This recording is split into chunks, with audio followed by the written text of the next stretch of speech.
ये कहानी है एक ब्लाइंड बॉय की जो जन्म से ही देख नहीं सकता, बट उसका सपना वर्ल्ड का मोस्ट पावरफुल सॉर्सरर बनना है और मैजिक से अपनी आंखों को ठीक करना है। लोग उसका मजाक बनाते हैं, उस पर दया दिखाते हैं, बट लोग ये नहीं जानते कि उसको गॉडेस की तरफ से हीरो बनने का टाइटल मिला है, जिससे उसकी सभी लिमिट्स ब्रेक की जा सकती हैं। चलो तो देखते हैं क्या कुनोन अपने सपने को पूरा कर पाएगा और बन पाएगा मोस्ट पावरफुल सॉर्सरर। कूनो एक ऐसा लड़का था जिसका जन्म एक फैंटेसी दुनिया में हुआ था और उसके चेहरे पर हीरो स्कार था, जो कि बहुत ही रेयर माना जाता है।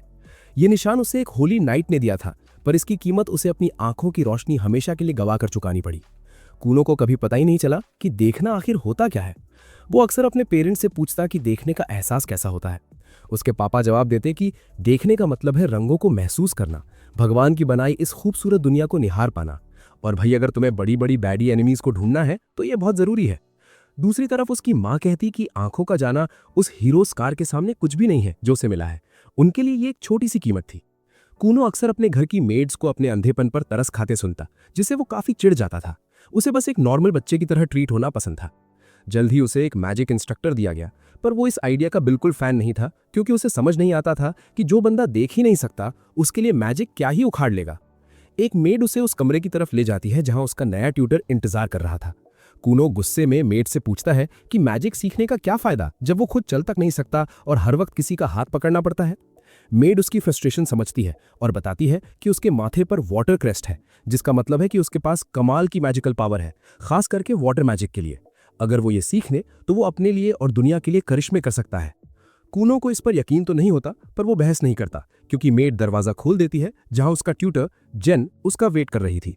वो blue head nerd baddie Kuno का बड़े प्यार से स्वागत करती है और अपना इंट्रोडक्शन देकर पहला लेसन शुरू करती है।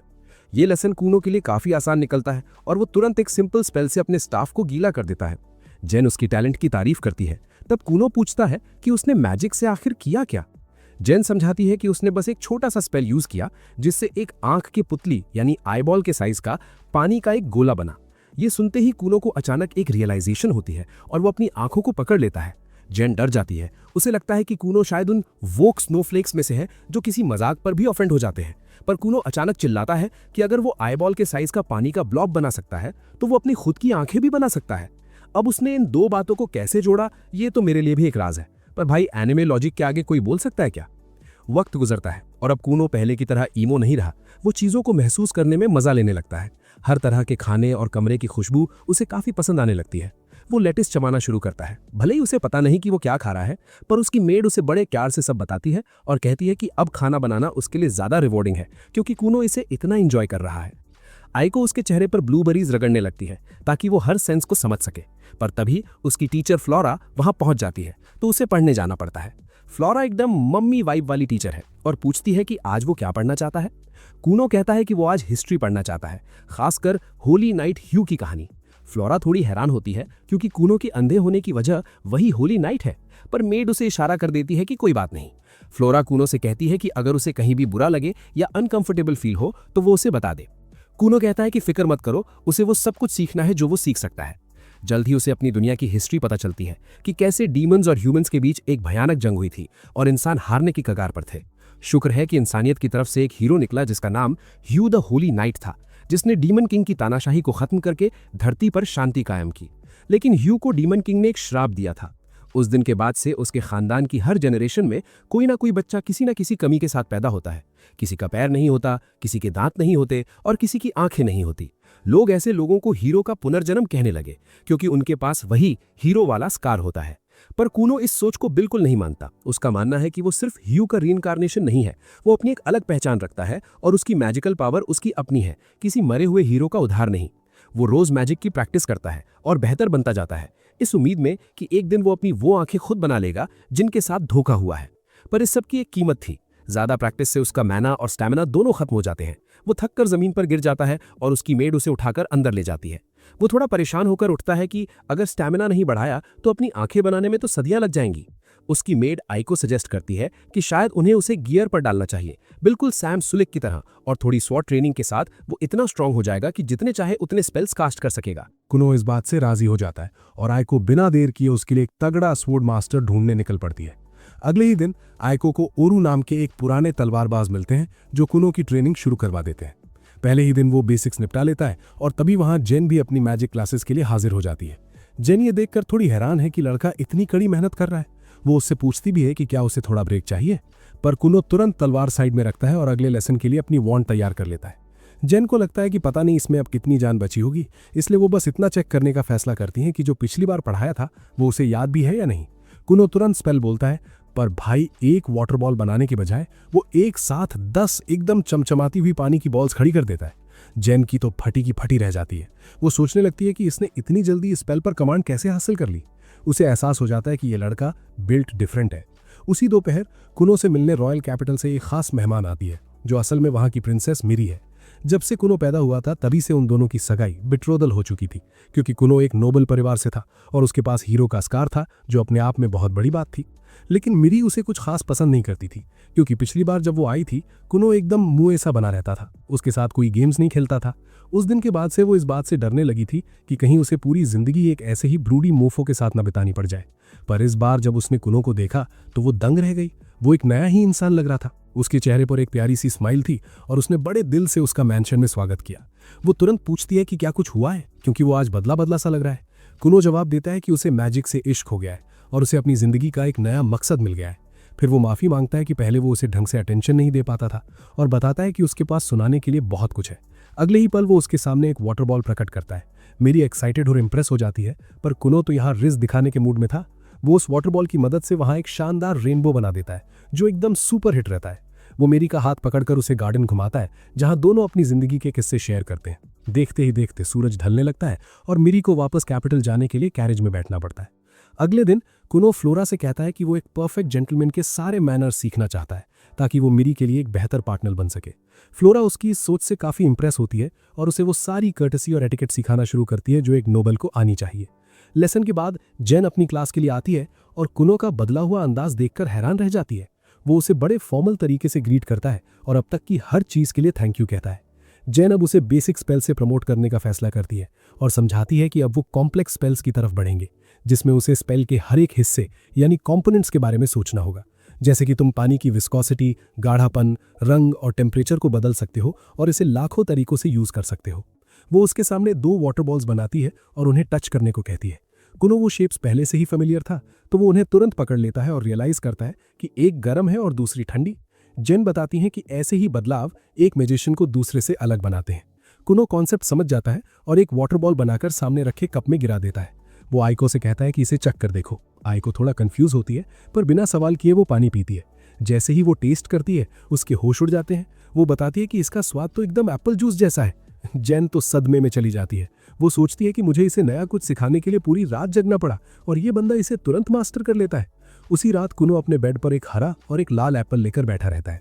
वो सोचता है कि वो स्वाद और खुशबू तो समझता है, पर ये कलर आखिर होता क्या है।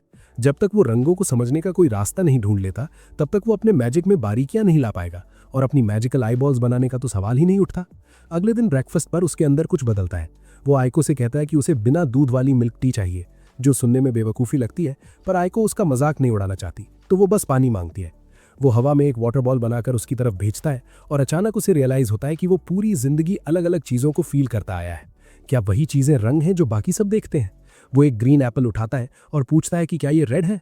आइको को लगता है कि लड़का पागल हो गया है। वो कहती है कि ये ग्रीन है, रेड नहीं। फिर वो दूसरा एप्पल उठाता है और पूछता है कि क्या ये रेड है। आइको कहती है हाँ, ये रेड ही है। तब कुनो उसे सरप्राइज कर देता है ये बोलकर कि उस बास्केट में 3 रेड एप्पल्स और 2 ग्रीन एप्पल्स हैं। आइको शॉक हो जाती है, पर कुनो बताता है कि वो चीज़ों को छूकर उन्हें फील कर सकता है। उसे लगता है कि अब वो पहचान सकता है कि हर रंग उसकी उंगलियों को कैसा फील होता है। ये एक बहुत बड़ी इंप्रूवमेंट थी और आइको तुरंत ये खबर उसके पापा को देने भागती है। पापा पूछते हैं कि क्या कुनो अब किताबें पढ़ सकता है। आइको जवाब देती है कि वो पेपर पर इंक को ट्रेस करके यानी महसूस करके पढ़ सकता है। अगली सुबह वो फिर से प्रैक्टिस शुरू करता है और एक बहुत बड़ी रेड वाटर बॉल समन करता है, ये कहते हुए कि जितनी बड़ी बॉल होगी वो रंग को उतनी ही बेहतर तरीके से सेंस कर पाएगा। तभी उसकी माँ उसे जोर से आवाज लगाती है, जिस वजह से उसका कंसंट्रेशन एकदम से टूट जाता है और वो पानी की बॉल उन दोनों के ऊपर गिर जाती है, उन्हें पूरा उस लाल लिक्विड में भिगो देते हुए। उसकी माँ तो ये सोचकर बेहोश हो जाती है कि पता नहीं उसके बेटे को क्या हो गया, और वो पूरा खून से लथपथ है, जिसे देखकर कुनो खुद कंफ्यूज हो जाता है। पर आइको उसे समझाती है कि खून का रंग भी लाल होता है और इसी वजह से उसकी मम्मी इतना डर गई हैं। जब ये सब हो रहा होता है, जेन दूर से खड़ी ये सब देख रही होती है और सोचती है कि कुनो जो करिश्मे कर रहा है वो उसने आज तक कभी नहीं देखे। वो हैरान है कि क्या इस लड़के में वो टैलेंट है कि वो दुनिया का सबसे कीमती खिताब हासिल कर सके और एक सेरुलियन विजर्ड बन जाए। कुछ दिन और बीत जाते हैं और अब कुनो ने हाइड्रोमैंसी के बारे में पढ़ना शुरू कर दिया है। वो अपने होराइजन्स को एक्सपैंड करने की कोशिश कर रहा है ताकि देख सके कि वो और किस किस चीज में माहिर है। पर आइको को समझ नहीं आता कि ये हाइड्रोमैंसी आखिर किस खेत की मूली है। तो कुनो उसे एकदम सिंपल भाषा में समझाता है कि हाइड्रोमैंसी का मतलब है एक बोल में पानी यूज करके भविष्य यानी फ्यूचर बताना या किसी खोई हुई चीज को ढूंढ निकालना। आइको तुरंत उससे पूछती है कि क्या वो उसके लिए कोई दुल्हा ढूंढ सकता है, पर कुनो उसे कहता है कि चिंता मत करो, वो एक एकदम सुंदर कन्या है और अपनी जवानी के प्राइम में है। ढेर सारे मुंडे उसे अपनी दुल्हन बनाना चाहेंगे। भाई, अगर मैं एक नोबल ना होता जिसकी सगाई पहले ही प्रिंसेस से हो चुकी है तो मैं खुद तुम्हें अपनी ब्राइड बना लेता।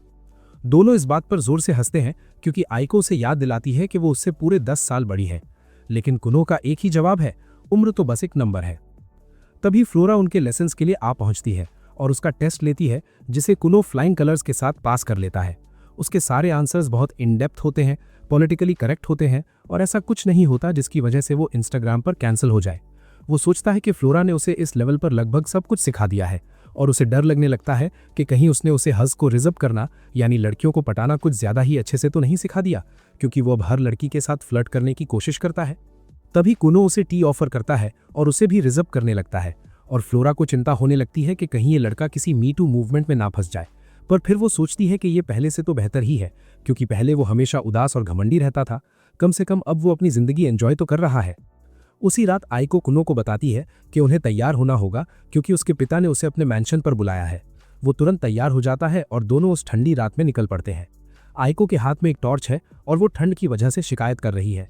कुनो डिसाइड करता है कि वो कुछ करेगा और अपने मैजिक से पानी के 2 बड़े ब्लॉब्स बनाता है। पर आइको ये देखकर हैरान रह जाती है कि वो पानी एकदम गर्म और सॉफ्ट है।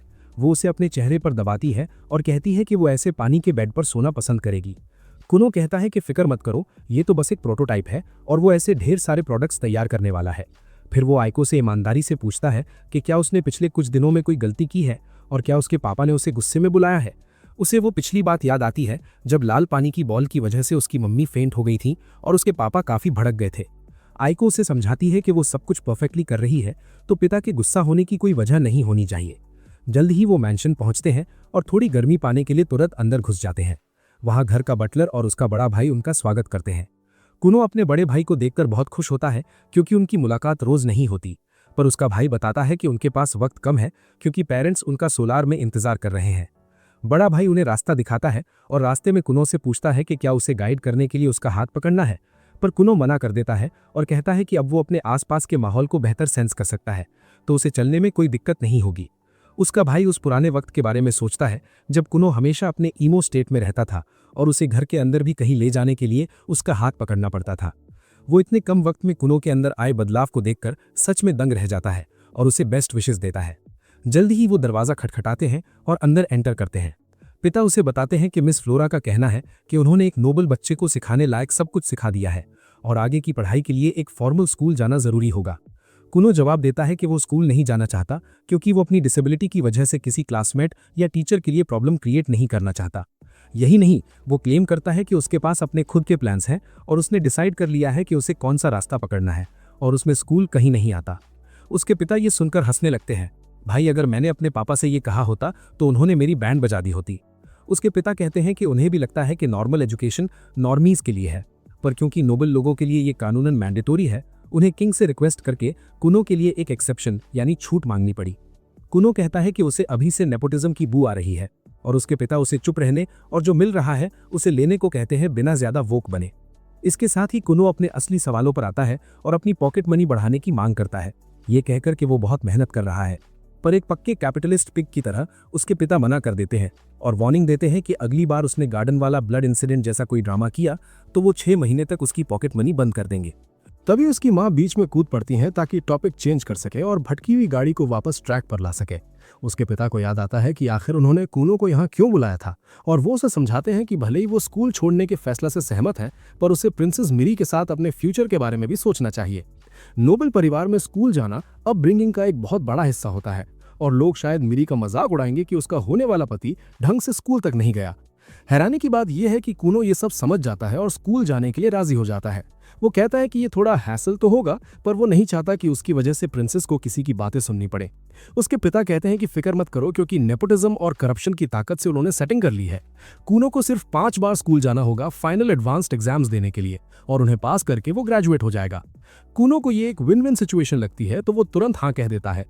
उसका बड़ा भाई उसे तसल्ली देता है कि वो अकेला नहीं होगा, क्योंकि वो और प्रिंसेस मेरी भी वही एग्जाम देने वाले हैं, तो सब एक साथ ग्रेजुएट हो पाएंगे।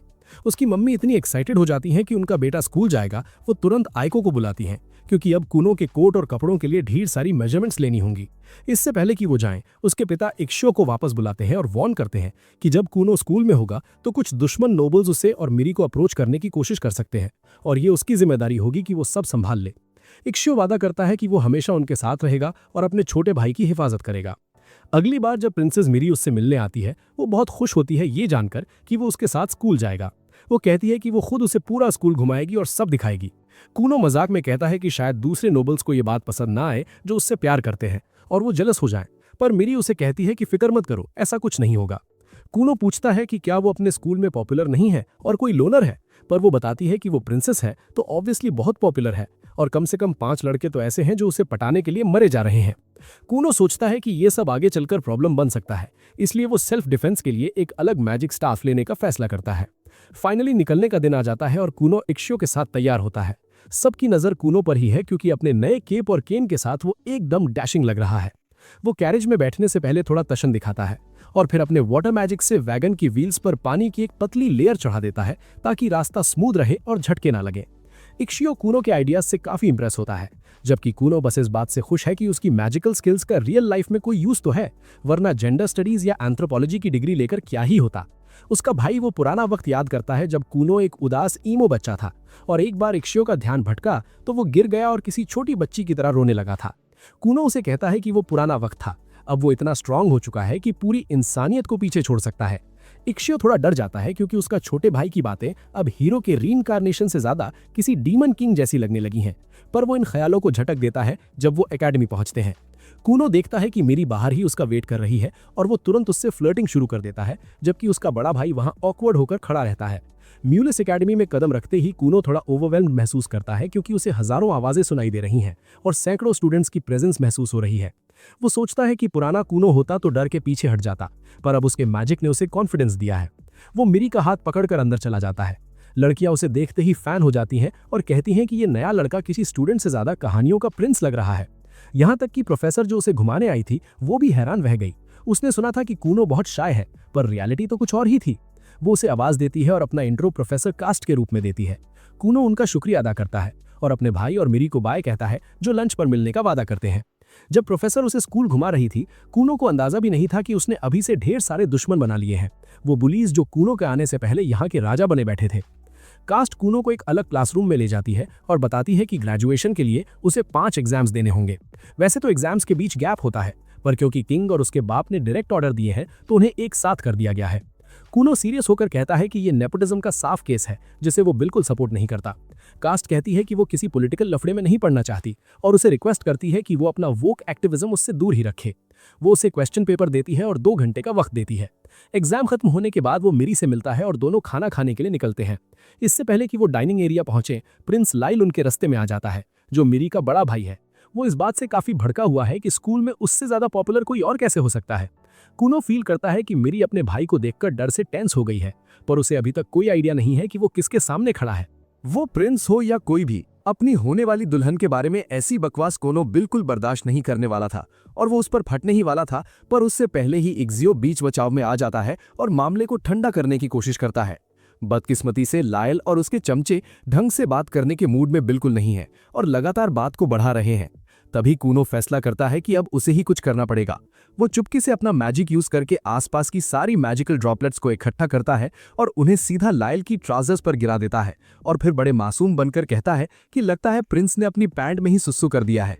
प्रिंस गुस्से से तमतमाया हुआ है, पर शर्म के मारे कुछ बोल नहीं पाता और वहां से कपड़े बदलने निकल जाता है। इक्सियो अपने भाई को समझाता है कि भाई थोड़ा कंट्रोल कर, किसी को कभी पता नहीं चलना चाहिए कि ये तूने किया है, वरना लेने के देने पड़ जाएंगे। इग्जियो बेचारा परेशान है कि उन्होंने किंगडम के 6th प्रिंस से दुश्मनी मोल ले ली है, पर कूनो को घंटा फर्क नहीं पड़ता। वो बड़े मजे से अपना बर्गर ठूस रहा है, जबकि इग्जियो बस दुआ कर रहा है कि बिना किसी और हंगामे के उनके एग्जाम्स निकल जाएं। उधर लायल का खून खौल रहा है और वो कूनो से बदला लेने का प्लान बना रहा है। वो स्कूल के कॉरिडोर्स में बड़े डरावने तरीके से घूम रहा है और सारे स्टूडेंट्स उससे डर रहे हैं। वो टीचर्स को भी नहीं बख्शता और जब कैस्ट उसे हॉलवेज में थोड़ा शांत रहने को कहती है तो वो उसे बदतमीजी से किचन में वापस जाओ बोल देता है। इधर डाइनिंग हॉल में कूनो मिरी और इग्जियो से पूछता है कि आखिर इस लायल की प्रॉब्लम क्या है और वो अपनी नफरत छुपाने की कोशिश क्यों नहीं कर रहा। मिरी बताती है कि वो शायद उसके स्टेटस को दबाने की कोशिश कर रहा है क्योंकि उसे डर है कि मिरी एक दिन उससे आगे निकल जाएगी। कूनो को इस टी में काफी इंटरेस्ट आता है तो मिरी समझाती है कि लायल 6th प्रिंस है और वो 9th प्रिंसेस। नॉर्मल हायरार्की में वो उससे नीचे है, पर क्योंकि उसकी एंगेजमेंट एक ऐसे बंदे से हुई है जिसके पास हीरो स्कार है तो उसका सोशल स्टेटस तेजी से ऊपर जा रहा है और यही बात लायल को हजम नहीं हो रही। मिरी कहती है कि अब जब से कूनो ने अपना सोशल डेब्यू किया है उन दोनों का स्टेटस लायल से ऊपर हो गया है और वो बस रेलेवेंट रहने की कोशिश में ये सब नौटंकी कर रहा है। कूनो को ये पॉलिटिक्स बहुत बोरिंग लगती है। मेरी उसे यकीन दिलाती है कि अगर वो कोई मैजिशियन या होली स्कार वाला बंदा ना भी होता तब भी वो उससे एंगेजमेंट करके खुश रहती। कूनो अपना रिस्क दिखाते हुए कहता है कि वो भी उसका मंगेतर बनकर बहुत खुश है और अगली बार जब वो उसके डैड से मिलेगा तो शुक्राना जताने के लिए उनके आगे घुटनों के बल बैठ जाएगा, भले ही वो किसी और मर्द के आगे कभी न झुके। इसके बाद वो कहता है कि शायद उसे प्रिंस लायल से अपनी हरकत के लिए माफी मांगनी चाहिए, पर मेरी और इग्जियो दोनों उसे साफ मना कर देते हैं। उनका कहना है कि ये आइडिया किसी ऐसी लड़की को डेट करने से भी बुरा है जो अभी भी अपने एक्स के साथ दोस्त है। थोड़ी देर बाद कूनो का फाइनल एग्जाम शुरू होने वाला होता है तो वो टेस्ट से पहले जेन के साथ मैजिक की प्रैक्टिस करता है। रोज की तरह वो पानी का एक ब्लॉब समन करता है और जेन उसे आज इसका सेंसेशन बदलने को कहती है। कूनो तुरंत अपनी पावर से उस ब्लॉब को फ्रीज कर देता है और जब जेन उसे हाथ में लेती है तो वो कहती है कि ये टच करने में एकदम एप्पल जैसा लग रहा है। अब ये कैसे पॉसिबल है ये तो पता नहीं, पर नर्ड बैडीज हमेशा सही होती है। वो कूनो को कहती है कि वो अलग अलग चीजों को छूकर उनका एहसास समझे और फिर उन्हें अपने मैजिक में यूज करे। अब इस मौके का फायदा उठाकर जेन को छू लेने या थोड़ी ग्रास टच करने के बजाय कूनो स्कूल पहुंचते ही एक घोड़े को सहलाना शुरू कर देता है। इग्जियो बाहर आता है और अपने भाई की ये सस हरकतें देखकर दंग रह जाता है, पर वो उसे उसके हाल पर छोड़ देता है। तभी मिरी उनका स्वागत करने भागी चली आती है और कूनो थोड़ा एक्स्ट्रा ड्रामेटिक होकर कहता है कि आज स्कूल में उनकी मुलाकात का आखिरी दिन है तो उसे ऐसा लग रहा है जैसे दुनिया ही खत्म होने वाली हो। इसके बाद वो अंदर जाता है जहां कैस्ट उसे बताती है कि आज उसका फाइनल एग्जाम बाकी सारे स्टूडेंट्स के साथ होगा। कूनो ये सुनकर थोड़ा शॉक्ड होता है पर एक्साइटेड भी है क्योंकि पहली बार उसे असली स्कूल लाइफ का फील मिलने वाला है। वो कैस्ट की तरफ मुड़ता है और कहता है कि वो उनके स्पेशल रूम में उनके साथ बिताए वक्त को बहुत मिस करेगा और कैस्ट को इस बात से बिल्कुल फर्क नहीं पड़ता कि ये सुनने में कितना इनअप्रोप्रिएट लग रहा है। वो कूनो से कहती है कि वो बस उस पर नजर रखेगी और उसे टेस्ट के लिए बेस्ट ऑफ लक बोलती है। इग्जियो नोटिस करता है कि कूनो और कैस्ट काफी क्लोज हो गए हैं और कूनो हाँ में जवाब देता है कि एग्जाम्स के दौरान उन्होंने बहुत बातें की हैं। वो बताता है कि कैस्ट ने टीचर बनने का एग्जाम सिर्फ इसलिए दिया था क्योंकि वो एक लड़के के पीछे पागल थी, पर वो लूजर फेल हो गया और सिर्फ कैस्ट पास हुई। अब वो टीचर है और वो बेरोजगार घूम रहा है और कैस्ट को खुद समझ नहीं आ रहा कि वो अपनी लाइफ के साथ क्या कर रही है। इग्जियो और मिरी दोनों बेचारी कैस्ट की मेंटल हेल्थ के बारे में सोचकर परेशान है कि वो एक बच्चे के साथ ऐसी बातें कर रही है। तभी कुछ स्टूडेंट्स उन्हें बीच में ही रोक देते हैं क्योंकि वो कूनो को लेकर क्यूरियस है। कैस्ट उसे अपना इंट्रोडक्शन देने को कहती है और कूनो खुद को मिरी का फियांसे और इग्जियो का छोटा भाई बताता है। सब बिना किसी वजह से इंप्रेस हो जाते हैं। कूनो कहता है कि वो ये देखकर खुश है कि उसके भाई और मंगेटर के दोस्त भी हैं क्योंकि अब तक कोई उनके पास नहीं आया था तो उसे लगा कि वो दोनों लोनर्स हैं। इग्जियो उसे कहता है कि इतना बेइज्जत मत कर हमें, और मेरी शर्माते हुए समझाती है कि उसने खुद अपने दोस्तों को दूर रहने को कहा था ताकि वो कूनो के साथ क्वालिटी टाइम बिता सके। कूनो माफी मांगता है कि वो उसके फीलिंग्स को समझ नहीं पाया और फिर से दोहराता है कि वो खुश है कि उनके दोस्त है। वो उनसे डायरेक्ट नहीं पूछना चाहता था कि क्या उनके दोस्त नहीं है क्योंकि वो बदतमीजी होती और मम्मी ने उसे बदतमीज नहीं बनाया। वो तो उन्हें ये बोलने ही वाला था कि कोई बात नहीं अगर तुम्हारे दोस्त नहीं है, और सिंपैथी कार्ड खेलते हुए बताने वाला था कि उसकी हालत तो और भी खराब है। बाकी सब तो उसकी नौटंकी पर यकीन कर लेते हैं, पर मेरी जानती है कि कूनो को दोस्त ना होने से कोई फर्क नहीं पड़ता। जल्द ही एग्जाम शुरू होने का वक्त हो जाता है और कूनो से कहती है कि पिजन के साथ खेलना बंद करे और अपनी सीट पर बैठे। मेरी उसे उसकी सीट की तरफ ले ही जा रही होती है कि अचानक लायल वहां प्रकट होता है और दोनों को धक्का देकर साइड कर देता है। वो मीरी पर एकदम भड़क रहा है क्योंकि वो पैंट वेडिंग वाला इंसिडेंट पैलेस तक पहुंच गया है और अब नौकर चाकर भी उसकी पीठ पीछे मजाक उड़ा रहे हैं। लायल को लगता है कि यहाँ सब एक जैसे हैं और सब उसकी बुराई कर रहे हैं क्योंकि किसी में उसके मुंह पर बोलने की हिम्मत नहीं है। वो गुस्से में अपनी मुट्ठी बनाता है, पर तभी कूनो अचानक उसका हाथ पकड़ लेता है। प्रिंस से अपना इंट्रो करवाते हुए वो कहता है कि उस दिन उसे ढंग से ग्रीट करने का मौका नहीं मिला, पर वो अपने होने वाले साले साहब यानी ब्रदर इन लॉ के साथ काफी अच्छी दोस्ती करना चाहता है। पूरी क्लास ये देखकर दंग रह जाती है, क्योंकि कुछ चमचों के अलावा लायल के पास जाने की हिम्मत किसी में नहीं है। दूसरी तरफ लायल के लिए ये पहली बार था जब किसी ने उसे इस तरह ग्रीट किया हो, और उसे समझ नहीं आ रहा कि रिएक्ट कैसे करे। कूनो जोर जोर से उसका हाथ मिलाने लगता है, और लायल बेचारा अपना हाथ छुड़ा ही नहीं पा रहा, चाहे वो कितनी भी कोशिश कर ले। वो थोड़ा वोक बनने की कोशिश करता है और कूनो को कहता है कि उसने उसे हाथ लगाने या बात करने का कंसेंट नहीं दिया है। लेकिन कूनो उसकी बात को पूरी तरह इग्नोर कर देता है और कहता है कि लायल के हाथ काफी मर्दाना है और वो चाहता है कि ये हाथ उसके गले के पास हो। भाई ये सुनते ही लायल के होश उड़ जाते हैं और वो तुरंत मीरी की तरफ मुड़ता है, ये पूछते हुए कि उसके होने वाले पति के साथ आखिर प्रॉब्लम क्या है। जवाब देने के बजाय मीरी जोर जोर से हंसने लगती है, क्योंकि उसने कभी सपने में भी नहीं सोचा था कि लायल इतना शर्मा यानी ब्लश कर सकता है। लायल और भी ज्यादा एम्बैरस हो जाता है जब पूरी क्लास मीरी के साथ मिलकर उस पर हंसने लगती है। वो गुस्से में कूनो को अपना हाथ छोड़ने का ऑर्डर देता है। कूनो आखिरकार उसे छोड़ देता है और मामला शांति से सुलझ जाता है। फिर कैस्ट एग्जाम शुरू करती है और जब शीट्स चेक हो जाती हैं तो वो अनाउंस करती है कि सब पास हो गए हैं। सब लोग बहुत खुश हैं और कूनो सेलिब्रेट करता है कि वो अपने भाई और मंगेतर के साथ ग्रेजुएट हो गया। उसी शाम वो घर के लिए निकलता है और सबको गुड बाय कहता है। इस अनोखे पर दिल जीतने वाले लड़के को विदा करते वक्त सब उदास है, और यहाँ तक कि लायल भी कूनो से मिलने के बाद थोड़ा बदला बदला सा लग रहा है। अगले दिन जेन के साथ उसके मैजिक लेसन्स फिर से शुरू होते हैं और वो उसे एक छोटा सा तूफान यानी टाइफून बनाने को कहती है।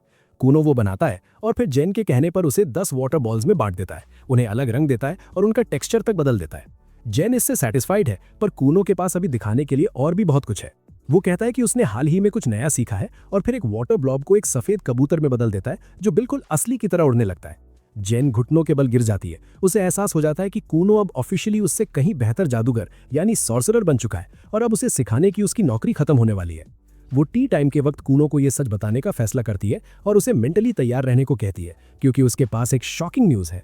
कूनो आइको को वहां से भेज देता है और फिर जेन से मजाक में पूछता है कि क्या वो कोई देवी है जो दूसरी दुनिया से उसे सिखाने आई थी और अब उसे वापस अपने दिव्यलोक जाना होगा। जेन को यह आइडिया काफी फनी लगता है, पर वो इसे ज्यादा सीरियसली नहीं लेती। वो कूनो को बताती है कि अब उसके पास उसे सिखाने के लिए कुछ नहीं बचा है और वो अब उससे बेहतर मजिशियन बन चुका है। कूनो खड़ा हो जाता है और कहता है कि वो उसे जाने नहीं देना चाहता। उसका मानना है कि जेन ने जो छोटे छोटे ट्रिक्स निकाले थे उसे बिजी रखने के लिए और अपनी नौकरी बढ़ाने के लिए, उनकी वजह से उसने मैजिक को किसी नॉर्मल क्लास से कहीं बेहतर तरह से समझा है। सबसे बड़ी बात, वो जेन का एहसानमंद है, क्योंकि उसी ने उसे मैजिक से आंखें बनाने के लिए इंस्पायर किया था। वो उसे अपना टीचर बनाए रखने के लिए गिड़गिड़ाने लगता है और उसकी सैलरी बढ़ाने तक का ऑफर दे देता है। पर जेन पहली बार ईमानदारी दिखाती है और बताती है कि उसे अब तक जरूरत से ज्यादा पैसे मिले हैं और अब उसके पास सिखाने को कुछ नहीं है। वो कूनो को सजेस्ट करती है कि उसे अब किसी बहुत बड़े टीचर से सीखना चाहिए, पर कूनो मना कर देता है। वो जिद करता है कि उन्हीं ट्रिक्स की वजह से वो इतना ग्रो कर पाया है और वो चाहता है कि जेन उसे आगे भी ऐसे ही धोखे में रखे, यानी डिसीव हिम फर्दर। जैसे ही वो ये कहता है, पानी से बने ढेर सारे जानवर हर तरफ से निकल आते हैं और जेन से लिपटने यानी कडल करने लगते हैं। जेन को अब पूरा यकीन हो जाता है कि कूनो की लाइफ में उसका रोल अब खत्म हो चुका है। इसके साथ ही वो कूनो का घर छोड़ देती है और अपने स्टूडेंट की मेहनत और लगन से इंस्पायर होकर खुद एक बेहतर मजिशियन बनने का फैसला करती है। कुछ ही वक्त बाद आइको कूनो को बताती है कि फ्लोरा ने भी रेजिग्नेशन दे दिया है, क्योंकि करिकुलम पूरा हो गया है और कूनो ग्रेजुएट हो गया है। वो बिना बाय कहे निकल गई क्योंकि वो बहुत इमोशनल हो जाती, तो कूनो डिसाइड करता है कि वो उसे एक थैंक यू लेटर लिखेगा। आइको उसे ये लेटर लिखते वक्त पूछने को कहती है कि क्या उनके मैंशन में कोई 6 फुट लंबा हैंडसम नौकर है, क्योंकि वो अपने लिए दूल्हा ढूंढ रही है। कूनो हैरानी से पूछता है कि क्या वो सच में नौकरी छोड़कर शादी करने का प्लान कर रही है। आइको हाँ कहती है। उसका मानना है कि कूनो अब अपना ख्याल खुद रख सकता है और अब वक्त आ गया है कि वो शादी कर ले, क्योंकि इस उम्र के बाद डेटिंग पूल काफी खराब हो जाता है। डिनर के वक्त कूनो अपने पेरेंट्स को बताता है कि उसके सारे टीचर्स ने नौकरी छोड़ दी है और जेन ने कहा है कि अब किसी एक्स्ट्रा ऑर्डिनरी मजिशियन को ढूंढना होगा। इक्सियो बताता है कि आजकल रॉयल सॉर्सरर जियो काफी फेमस है और उसकी मम्मी भी इस बात की गवाही देती हैं। कूनो अपने पापा से कहता है कि वो जियो को उसका टीचर अपॉइंट कर दे, पर उसके पापा समझाते हैं कि सिस्टम ऐसे काम नहीं करता। वो साफ कर देते हैं कि वो रॉयल सॉर्सरर को यहाँ सिखाने के लिए नहीं बुला सकते। कूनो चिढ़कर अपने पापा से पूछता है कि किंग का बेस्ट फ्रेंड होने का क्या फायदा अगर वो इतना सा काम भी नहीं कर सकते। कूनो के पापा बताते हैं कि सिर्फ किंग या उनके ऑथराइज्ड लोग ही रॉयल सॉर्सरर से मिल सकते हैं, जो किले से बाहर बहुत कम निकलते हैं और आम लोगों से तो बिल्कुल नहीं मिलते। कूनो अब अपने पिता की मजबूरी समझ जाता है, पर उसके पास इसका एक सोल्यूशन पहले से ही रेडी है। वो अपने डैड से कहता है कि अगली बार जब वो किंग से बात करने रॉयल पैलेस जाएंगे तो वो भी उनके साथ चलेगा और वहां जानबूझकर खो जाएगा। फिर कुछ प्लॉट आर्मर और किस्मत के सहारे रॉयल सॉर्सरर्स उसे ढूंढ निकालेंगे और उसे अपना स्टूडेंट बना लेंगे। कूनो के डैड उसे थोड़ा डांटते हैं और कहते हैं कि भाई ये एनिमे और के ड्रामा देखना बंद कर दो, क्योंकि रियल लाइफ में चीजें इतनी फिल्मी नहीं होती। वो कहते हैं कि इस प्लान के कामयाब होने की कोई गारंटी नहीं है, पर कुनो एकदम कॉन्फिडेंट है कि उसे जो चाहिए वो उसे मिलकर रहेगा। वो अपनी मम्मी से मदद मांगता है और क्योंकि वो अपने बेटे की हर बात मानती हैं, वो कुनो के डैड से गिड़गिड़ाती हैं कि कुछ तो कीजिए। अब बेचारा बाप तो अपनी बीवी का पक्का सिंप है, तो वो किंग से इस बारे में बात करने के लिए मान जाता है, भले ही उसे इस प्लान के सक्सेस होने की रत्ती भर भी उम्मीद ना हो। कुछ दिनों बाद एक मास्टर सॉर्सरर को किसी दूसरे हाई लेवल सॉर्सरर से एक फाइल मिलती है। वो ये देखकर दंग रह जाता है कि एक अप्रेंटिस सॉर्सरर सीधा रॉयल सॉर्सरर जियो का स्टूडेंट बनने का सपना देख रहा है। पर वहां मौजूद लड़की उसे बताती है कि लड़का बहुत टैलेंटेड है और प्रिंसेस मिरी तो उसके प्यार में पागल है। मास्टर को इन सब लव मैटर्स से कोई फर्क नहीं पड़ता और वो कुनो की फाइल को पूरी बारीकी से पढ़ना शुरू करता है, और भाई सिर्फ उतना ही काफी था उसकी दिलचस्पी जगाने के लिए। इस घटना के कुछ दिन बीतते हैं और आखिरकार कुनो को रॉयल पैलेस से बुलावा आ जाता है कि वो रॉयल सॉर्सरर के सामने पेश हो। वो अपने पिता के साथ कैरेज में बैठता है, जो इस बात से काफी खुश दिख रहे हैं कि चीजें उनके फेवर में रहीं। कुनो मजाक में कहता है कि किंग और उसके पिता की दोस्ती सच में काफी गहरी होगी, जो इतनी अजीब डिमांड के लिए भी किंग तुरंत राजी हो गए। लेकिन उसके पिता बताते हैं कि असली वजह ये नहीं है। असल में कोर्ट के हेड सॉर्सरर ने कुनो की एबिलिटीज में काफी गहरा इंटरेस्ट दिखाया है और वो खुद उससे मिलना चाहते हैं। फिर उसके पिता पूछते हैं कि भाई अभी तुम किस लेवल का मैजिक कर लेते हो। कुनो बिना देर किए एक स्पेल चैंट करता है और पानी की एक नन्ही सी बॉल बनाता है, जो देखते ही देखते एक प्यारी सी काली बिल्ली ब्लैक कैट में बदल जाती है और उछलकर उसकी गोद में बैठ जाती है। उसके पिता तो दंग रह जाते हैं। उन्हें यकीन ही नहीं हो रहा कि मैजिक से ऐसी चीज भी मुमकिन है, और वो तुरंत उस छोटी सी किटी को सहलाना शुरू कर देते हैं। वो हैरान है कि ये बिल्ली मैजिक या पानी जैसी बिल्कुल नहीं लग रही, बल्कि एकदम असली बिल्ली जैसी फील हो रही है, बिल्कुल वैसी जो सड़कों पर घूमती रहती है। कुनो बताता है कि उसने हाल ही में इसके लुक्स पर महारत हासिल की है, क्योंकि पहले तो वो सिर्फ ट्रांसपेरेंट यानी पारदर्शी जानवर ही बना पा रहा था, लेकिन अब पिछले कुछ वक्त से वो जानवरों का रंग भी अपनी मर्जी से बदल लेता है। उसके पिता बड़े मजे से बिल्ली के साथ खेलने लगते हैं और कुनो पूछता है कि क्या हम घर के लिए एक असली बिल्ली ले लें, पर एक टिपिकल देसी डैड की तरह वो मना कर देते हैं, ये कहकर कि वो घर में गंदगी फैलाएगी और ऊपर से वो उससे टकराकर गिर भी सकते हैं। सबसे बड़ी बात, वो बताते हैं कि कुनो की मम्मी को वैसे भी कुत्ते ज्यादा पसंद हैं, तो उनके पास किसी और जानवर की चॉइस ही नहीं है। जल्द ही वो कैपिटल में एंटर करते हैं और वहां उनका स्वागत एक सिल्वर बालों वाली लड़की करती है, जिसका नाम रे है। वो किंगडम की सेकंड प्रिंसेस है और मेरी की बड़ी बहन है। कुनो बड़े रिस्क के साथ उसे ग्रीट करता है और कहता है कि वो बहुत खुशकिस्मत है कि उसे इतनी सुंदर साली मिली है। उसके पिता सोचते हैं कि कहीं मेरा बेटा फॉर द स्ट्रीट्स तो नहीं निकल गया, पर वो ये बात के लिए छोड़ देते हैं। रे स्माइल करती है और कहती है कि उसने मीरी से कुनो के बारे में बहुत कुछ सुना है और वो उससे ढेर सारी बातें करना चाहती है। वो बिल्ली को नोटिस करती है और पूछती है कि क्या इसे किसी खास खाने की जरूरत है, लेकिन जैसे ही कुनो अपने पिता बिल्ली को जमीन पर रखते हैं, कुनो अपना स्पेल रोक देता है और वो बिल्ली वापस पाली का एक छोटा सा पडल बन जाती है।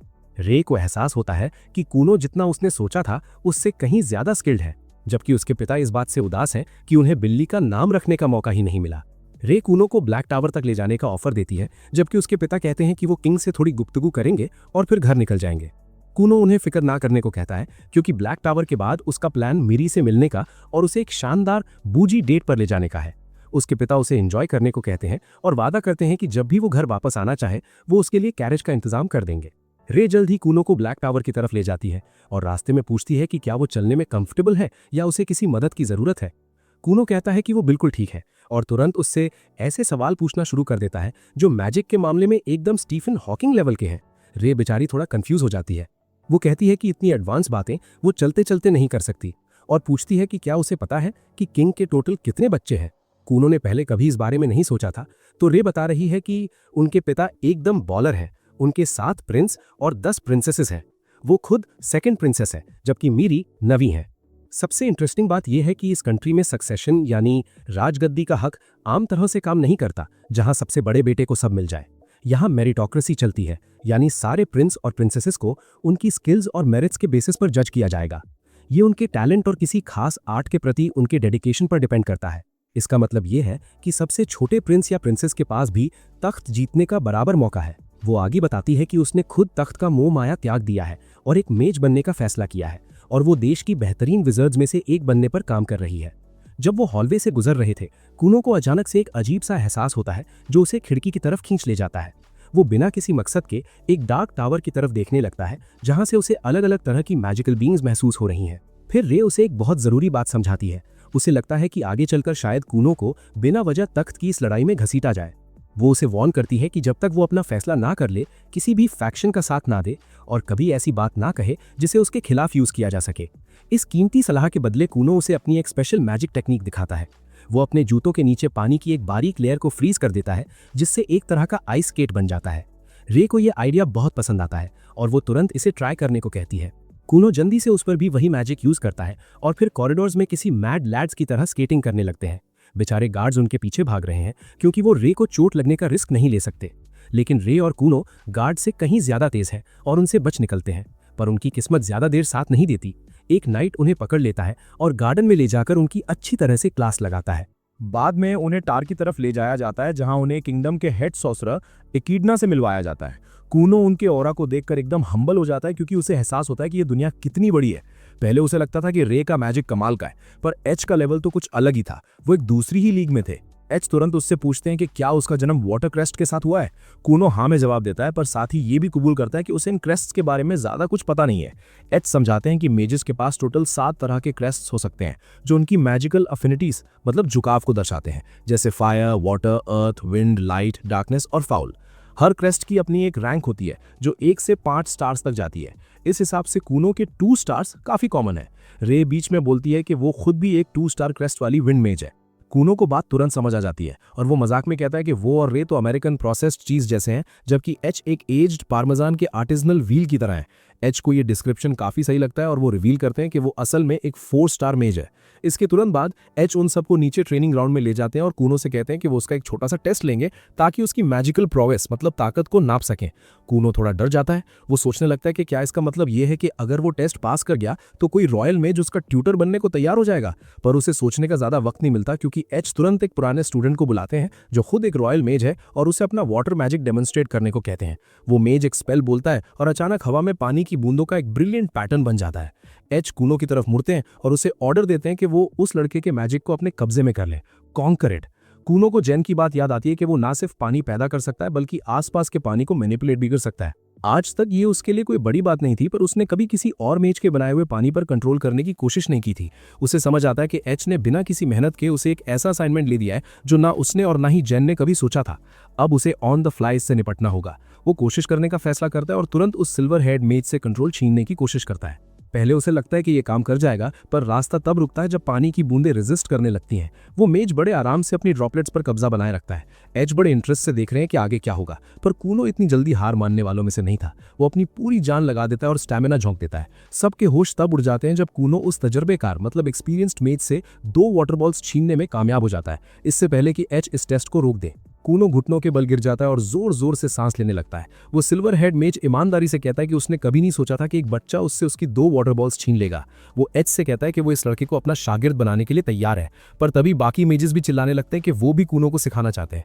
एच सबको चुप रहने को कहते हैं क्योंकि वो देखना चाहते हैं कि कूनो और क्या कर सकता है, और वो उसे कुछ नया क्रिएट करने को कहते हैं। कूनो तुरंत अपने वाटर मैजिक से एक ट्रैम्पोलिन बना देता है और एच उस पर बच्चों की तरह उछलने लगते हैं। उन्हें बड़ा मजा आ रहा है। बाकी मेजेस भी लाइन में लग जाते हैं क्योंकि वो समझना चाहते हैं कि ये काम कैसे करता है और क्या वो इसे दोबारा बना सकते हैं। एच कूनो से कहते हैं कि वो चाहते हैं कि वो आज रात कासल में ही रुके ताकि वो उसकी बाकी एबिलिटीज देख सके। कूनो मना कर देता है और कहता है कि बदकिस्मती से आज मेरी के साथ उसकी डेट है, तो उसे डिनर पर ले जाना होगा। तभी रे उससे पूछती है कि क्या वो मैजिक से दूसरे जानवर या शायद इंसान भी बना सकता है। कूनो कहता है कि वो दोनों कर सकता है और तुरंत अपनी मेड के शेप में पानी की एक गुड़िया बना देता है। ये अभी परफेक्ट नहीं है क्योंकि गुड़िया थोड़ी ट्रांसलूसेंट है, मतलब पारदर्शी है, और उसकी मूवमेंट्स भी अभी एकदम नेचुरल नहीं है। सिल्वर हेड मेज पूछता है कि क्या वो इन डॉल्स से कुछ भी करवा सकता है। कूनो बताता है कि एक बार उसने इन्हें उड़ाने की कोशिश की थी, पर वो काफी अजीब और डम लग रहा था। एच तुरंत एक्साइटेड हो जाते हैं और कूनो को डेमो देने पर मजबूर करते हैं। वो डॉल के साथ खेलने लगता है, उसे हवा में बार बार ऊपर नीचे भेजता है, जिससे कासल के आधे लोग डर जाते हैं, जिस वजह से उसे एक बार फिर डांट पड़ती है और सबको माफी मांगनी पड़ती है। शाम होते ही एच कूनो को बताते हैं कि वो टेस्ट में कामयाब हो गया है और वो खुद कूनो के लिए एक सॉर्सरर असाइन करेंगे ताकि वो बेहतर मैजिक सीख सके। कूनो बहुत खुश होता है और अपने पापा को बताने जाता है, पर उसके पापा पहले से ही भड़के हुए हैं क्योंकि उन्होंने कुछ ही घंटों में अपने बेटे की 2 बार शिकायत सुन ली है। वो उसे इररिस्पॉन्सिबल होने के लिए अच्छी तरह सुनाते हैं। जल्द ही उसके पापा मैंशन के लिए निकल जाते हैं और कूनो वहां रे के साथ रह जाता है। रे को एहसास होता है कि अगर वो जल्दी नहीं निकले तो कूनो डिनर के लिए लेट हो जाएगा। रे कहती है कि उन्हें मैजिक यूज करना होगा वरना वो वक्त पर नहीं पहुंचेंगे। वो एक एक्सपेरिमेंट करते हैं, कूनो पानी का एक बबल बनाता है और रे अपनी विंड मैजिक से उसे अलादीन के मैजिक कारपेट की तरह आगे ढकेलती है। वो आसमान में उड़ते हुए मीरी के कमरे के पास पल भर में पहुंच जाते हैं, पर अफसोस रे लास्ट में मैजिक कम करना भूल जाती है और उसे एकदम बंद कर देती है, जिस वजह से दोनों धड़ाम से नीचे गिरते हैं। नाइट डारियो उन्हें आज तीसरी बार पकड़ लेता है और गुस्से में उन्हें एक लंबा लेक्चर देना शुरू कर देता है, जबकि बेचारी मेरी अपनी सुंदर ड्रेस में अपने प्रिंस चार्मिंग का इंतजार कर रही है। मेरी भी कूनो का वेट करते करते एकदम परेशान हो रही है। वो अपने कमरे में इधर उधर टहल रही है और सोच रही है कि उसका होने वाला दूल्हा आखिर आएगा भी या नहीं। उसकी मेड उसे शांत करने की कोशिश करती है, ये कहकर कि कूनो शायद अकेडमी में ज्यादा देर रुक गया होगा और इसलिए उसे आने में देरी हो रही है। शुक्र है कि थोड़ी ही देर में दरवाजे पर दस्तक सुनाई देती है और मेड देखती है कि एक गार्ड बाहर इंतजार कर रहा है। वो अनाउंस करता है कि कूनो आ चुका है और बाहर प्रिंसेस का वेट कर रहा है। मेड जैसे ही पीछे मुड़ती है, वो देखती है कि मेरी बड़े आराम से काउच पर बैठी महंगी चाय पी रही है, जैसे कि अभी थोड़ी देर पहले वो टेंशन में पूरे कमरे में चक्कर नहीं काट रही थी। इससे पहले कि मेड अपनी बात पूरी कर पाती, मेरी कमरे से बाहर निकलकर अपने मंगेतर की तरफ तेजी से बढ़ चली थी। वो देखती है कि कूनो सीढ़ियों के नीचे उसका इंतजार कर रहा है। वो तुरंत लेट होने के लिए माफी मांगता है और फिर अपना रिज दिखाते हुए कहता है कि आज रात चांद बहुत खूबसूरत लग रहा है। भले ही वो बेचारा खुद हेला ब्लाइंड है। वो मीरी से उसका हाथ मांगता है, जो वो बड़े प्यार से उसे पकड़ा देती है और कूनो तुरंत उसे अपनी शानदार विप में बिठाकर एक 3 Michelin star Gordon Ramsay level के रेस्टोरेंट ले जाता है। वो उस फाइन डाइन रेस्टोरेंट में एंटर करते हैं और उन्हें तुरंत बहुत महंगा स्पार्कलिंग वाटर ऑफर किया जाता है। पर भाई वो तुम्हारी तरह ब्रोक बॉयज नहीं है, वो जो चाहे अफोर्ड कर सकते हैं। दोनों पानी पीना शुरू करते हैं, जबकि मीरी की मेड नोटिस करती है कि कूनो कितने जेंटलमैनली तरीके से खुद को कैरी कर रहा है। मीरी बात शुरू करती है और पूछती है कि क्या आज उसे ब्लैक टावर जाने का मौका मिला। कूनो बड़े एक्साइटमेंट के साथ जवाब देता है और बताता है कि आज उसे मीरी की बड़ी बहन से मिलने का मौका मिला। वो कहता है कि टावर में उसने जितने भी मेजेस देखे सब एक से बढ़कर एक थे, खासकर सेकंड प्रिंसेस रे। वो उसे ये भी बताता है कि उसने मेज टेस्ट पास कर लिया है, पर उसे अभी तक ये नहीं पता कि उसका नया टीचर कौन होने वाला है। कूनो प्रिंसेस के साथ लगातार फ्लर्टिंग जारी रखता है और मीरी भी अपनी रात काफी एंजॉय कर रही है। भले ही उसकी मेड को कूनो थोड़ा क्रिंज लग रहा हो, पर भाई यंग लव है तो चलता है। डिनर खत्म होने के बाद कूनो मीरी को अचानक सरप्राइज कर देता है। वो उसका हाथ पकड़ता है और कहता है कि भले ही अभी हम कभी कभार ही ऐसे डिनर पर आ पा रहे हैं, पर जब हमारी शादी हो जाएगी तो हमारी हर रात ऐसी ही शानदार होगी। ये सुनकर वो मेड भी हैरान रह जाती है, जिसने बहुत सारी बुक टॉक रील्स देखी हैं। उसे लगने लगता है कि कूनो इतना भी क्रिंज नहीं है जितना वो सोच रही थी। मीरी किसी तरह अपने इमोशंस को कंट्रोल करती है और एकदम एलिगेंट बनी रहती है, पर जैसे ही वो अपने कमरे में पहुंचती है, वो खुशी के मारे किसी छोटी बच्ची की तरह हंसने लगती है और उन सब बातों के बारे में सोचती है जो कूनो ने उससे कही हैं। कुछ दिन बीत जाते हैं और कूनो अपने मैंशन वापस लौट आता है। वो अपनी स्टडी में बैठकर रिपोर्ट लिख रहा होता है जब आइको उसे आवाज देती है, जो कपड़े धो रही थी।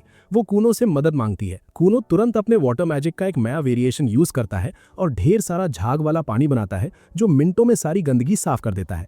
आइको उसे थैंक यू बोलती है, पर कूनो थोड़ा चिढ़कर कहता है कि वो रिपोर्ट खत्म करने की कोशिश कर रहा था जो अब डिले हो जाएगी।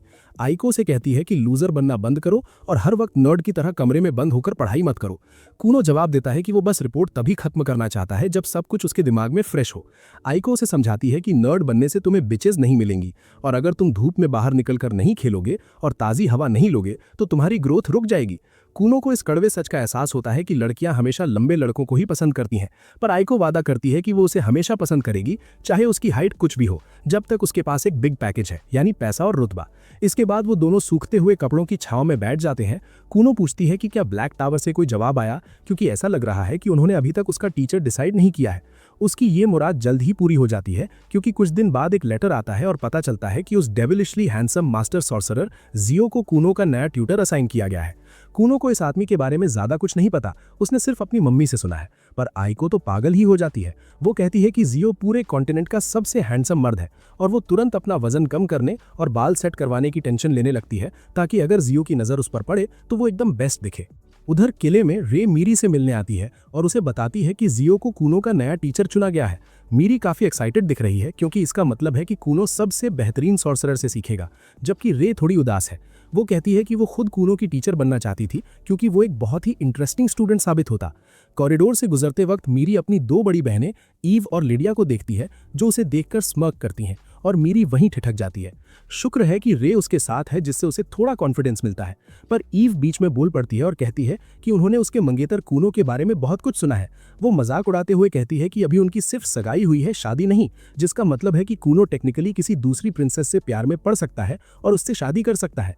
ये सुनकर मीरी थोड़ी इनसिक्योर महसूस करने लगती है, पर रे तुरंत उन्हें मुंहतोड़ जवाब देती है। वो कहती है कि तुम दोनों इतनी चॉप्ड दिखती हो कि अगर कूनो के पास असली आंखें होती भी तब भी वो तुम्हारी तरफ ना देखता। ये सुनकर वो लड़कियां गुस्से में लाल पीली हो जाती हैं और वहां से भागते हुए कहती हैं कि रे को अपने काम से काम रखना चाहिए और एक प्रिंसेस की तरह बिहेव करना चाहिए, क्योंकि वो पहले ही एक नाइट से 3 बार डांट खा चुकी है। इधर कूनो अपने मैंशन में आइको के साथ चाय की चुस्कियां लेते हुए सोच रहा है कि उसका नया टीचर आखिर कैसा इंसान होगा। वहीं आइको तो बस जियो के ख्यालों में ही शर्मा रही है, ये सोचकर कि अब वो उस लेजेंडरी हैंडसम मर्द को इतने पास से देख पाएगी। तभी अचानक एक कैरेज उनके दरवाजे पर रुकती है और उसमें से मिरी उछलकर बाहर आती है। कूनो उसे इस तरह बिन बुलाए देखकर थोड़ा हैरान तो होता है, पर तुरंत अपना रिज मोड ऑन कर देता है। वो कहता है कि उसे मिरी जैसी सुंदर लड़की के सामने आने के लिए खुद को मेंटली प्रिपेयर करना पड़ता है। लेकिन बेचारे कूनो को ये नहीं पता कि जियो पहले से ही कैरेज के अंदर बैठा उसका ये सारा क्रिंजी बुलशिट सुन रहा है और सोच रहा है कि भाई मैं किस लफड़े में फंस गया हूँ। कूनो को अभी भी कुछ अंदाजा नहीं है और वो अजीब बातें जारी रखता है कि कैसे उसे यकीन है कि मिरी ने अपना सोप बदल लिया है। भाई ऐसी बातें अगर मैं अपने कोनोकर से बोलूं तो एचआर का लेटर घर आ जाए। जियो आखिरकार कैरेट से बाहर निकलता है और कूनो को तुरंत अपने आसपास एक अलग ही प्रेजेंस महसूस होती है। वो समझ जाता है कि ये जियो ही हो सकता है। जहां आइको अंदर ही अंदर पागल हो रही है, कूनो बस ये सोच रहा है कि जियो कितना ताकतवर होगा, क्योंकि वो उसकी डेंस मैजिकल ऑरा को साफ महसूस कर सकता है। कूनो को रियलाइज होता है कि ये बंदा ब्लैक टावर के किसी भी मेज से कहीं ज्यादा स्ट्रांग है, शायद ग्रैंड मास्टर से भी ऊपर। मेरी कूनो के चेहरे के एक्सप्रेशन देखकर पूछती है कि क्या सब ठीक है, पर कूनो उसे इग्नोर करके सीधा जियो को ग्रीट करता है और अपना इंट्रोडक्शन देता है। जियो बड़े रूड तरीके से कहता है कि उसे इन सब बातों से कोई मतलब नहीं है और वो साफ कर देता है कि उसे बच्चे यानी ब्रैट्स बिल्कुल पसंद नहीं है। आइको सोचती है कि कोई मेज इतना फाउल माउथ कैसे हो सकता है, पर साथ ही बुक टॉक ब्रेन रॉट की वजह से उसे ये काफी हॉट लगता है। जियो खुल्लम खुल्ला डिक्लेयर कर देता है कि उसने ये जॉब अपनी मर्जी से नहीं बल्कि ग्रैंड मास्टर ने जबरदस्ती उसे ये काम थोपा है। कूनो को इससे कोई खास फर्क नहीं पड़ता और वो बड़े मैच्योर तरीके से जवाब देता है कि हम सब पॉलिटिक्स और हायरार्की की बेड़ियों में बंधे हैं, तो हम कुछ कर नहीं सकते। डैरियो भी मिरी गिरगार्ड के रूप में अपना फॉर्मल इंट्रो देता है और कूनो उससे पिछले दिन हुए हंगामे के लिए माफी मांगता है। फिर सब चाय पीने बैठते हैं, जो जियो के लिए किसी सजा से कम नहीं है, क्योंकि वो मिरी और कूनो की नॉन स्टॉप फ्लर्टिंग बर्दाश्त नहीं कर पा रहा। जियो आखिरकार बीच में बोल पड़ता है और उन्हें कंट्रोल में रहने को कहता है। वो साफ कहता है कि वो यहाँ मैजिक डिस्कस करने आया है, ना कि 2 निब्बा निब्बी के कॉर्नी डायलॉग्स। जियो कूनो के थोड़े मजे लेने का फैसला करता है और उससे पूछता है कि क्या उसे कंपाउंड मैजिक के बारे में कुछ पता है। कूनो जवाब देता है कि कंपाउंड मैजिक एक एडवांस मैजिक है जिसमें कास्टर एक साथ कई अलग अलग स्पेल्स यूज करता है। जियो स्माइल करके पूछता है कि तुम एक साथ कितने स्पेल्स यूज कर सकते हो, पर कूनो जो जवाब देता है उसके लिए जियो बिल्कुल तैयार नहीं था। कूनो कहता है कि वो 31 स्पेल्स एक साथ चला सकता है और कभी कभी 32 तक भी पहुंच जाता है, पर वहां अक्सर फेल हो जाता है। जियो सच में इंप्रेस हो जाता है और बताता है कि वो खुद 50 स्पेल्स तक जा सकता है, जिसे सुनकर कूनो दंग रह जाता है। जियो फिर कूनो से पूछता है कि तुमने 20 स्पेल्स वाली उस मुश्किल हद को यानी क्लिफ को कैसे पार किया जहां सब हार मान लेते हैं। कूनो बताता है कि उसने बस ढेर सारे स्पेल्स को एक साथ क्लब किया और उन्हें एक के ऊपर एक स्टैक कर दिया। जियो को यकीन नहीं होता कि किसी बच्चे ने ये टेक्निक खुद से ढूंढ ली। उसे अब समझ आता है कि ब्लैक टावर के बाकी मेजेस उसे कूनो का टीचर बनते देख इतने गुस्से में क्यों थे। उन्होंने कहा तो था कि कूनो इंटरेस्टिंग है, पर शायद उन्हें भी अंदाजा नहीं था कि कूनो कितना एक्सेप्शनल टैलेंट है। जियो अब थोड़ा सीरियस हो जाता है और अपनी सीट से उठते हुए कूनो से कहता है कि मुझे दिखाओ तुम क्या कर सकते हो, क्योंकि वो अपना वक्त ऐसे लोगों पर बर्बाद नहीं करना चाहता जो सिर्फ बड़ी बड़ी बातें करते हैं। वो कूनो को कहता है कि उसकी चापलूसी करे और गिड़गिड़ाकर उसे अपना ट्यूटर बनने को कहे। मिरी को लगता है कि कूनो ऐसा कभी नहीं करेगा, पर वो एकदम गलत साबित होती है। कूनो तुरंत घुटनों पर आ जाता है और जियो की तारीफें शुरू कर देता है कि वो दुनिया का बेस्ट सोर्सरर है, उसकी खुशबू कितनी अच्छी है और यहाँ तक कि उस जैसा स्ट्रेट बॉय भी जियो के प्यार में पड़ सकता है। जियो बेचारा क्रीप्ड आउट हो जाता है और उसे थोड़ा शांत रहने को कहता है। फिर वो अपना एक स्पेल यूज करके मिट्टी की एक दीवार खड़ी कर देता है और कूनो को उसे तोड़ने का चैलेंज देता है। लेकिन कूनो के शुरू करने से पहले जियो उसे वही वाटर बेड बनाने को कहता है जिसकी उसने इतनी तारीफें सुनी है। कूनो तुरंत मैजिक से वाटर बेड तैयार करता है और जियो उस पर बैठकर कूनो का टेस्ट देखने का प्लान बनाता है। पर जैसे ही वो बेड को टच करता है वो किसी दूसरी दुनिया में पहुंच जाता है। वो बेड इतना सॉफ्ट था कि जियो तुरंत गहरी नींद में सो जाता है। वहीं कूनो उस दीवार का मुआयना करता है और उसे रियलाइज होता है कि भले ही ये दीवार सिंपल दिख रही है पर इसके अंदर मैजिक बहुत ही डेंस है जो इसे लगभग इनडिस्ट्रक्टिबल बनाता है। उसे पता चलता है कि जियो ने इस पर 40 से ज्यादा स्पेल्स कंपाउंड किए हैं। पर कूनो घबराता नहीं है, बल्कि वो प्रिंसेस के साथ चाय पीने बैठ जाता है और कहता है कि पहले जियो को नींद से उठने दो, फिर वो इस दीवार को तोड़ेगा। 2 घंटे बीत जाते हैं और जब जियो की आंख खुलती है तो सूरज ढल रहा होता है और दीवार अभी भी खड़ी थी। वो कूनो से पूछता है कि क्या हार मान ली, पर कूनो जवाब देता है कि वो बस उनके उठने का इंतजार कर रहा था। कूनो दीवार के पास जाता है और अपना डिटर्जेंट वाटर मैजिक यूज करता है जो धीरे धीरे मिट्टी को धोने लगता है। जियो स्माइल करता है क्योंकि वो समझ जाता है कि कूनो ने बाकी लोगों की तरह वाटर ब्लास्ट से ताकत लगाने के बजाय दिमाग वाला रास्ता चुना है। ये नज़ारा देखकर जियो अपना फैसला सुनाता है और कूनो को फॉर्मली अपना शागिर्द यानी स्टूडेंट कबूल कर लेता है। वो उसे बताता है कि कल से वो उसके सारे एक्सपेरिमेंट्स में उसका हाथ बटाएगा। अगले दिन जियो फिर से प्रिंसेस मेरी के साथ वहां पहुंचता है और आते ही कूनो को मजाक में कहता है कि वो दुनिया का सबसे किस्मत वाला लड़का है क्योंकि उसे पूरे किंगडम के बेस्ट मेड्स से सीखने का मौका मिल रहा है।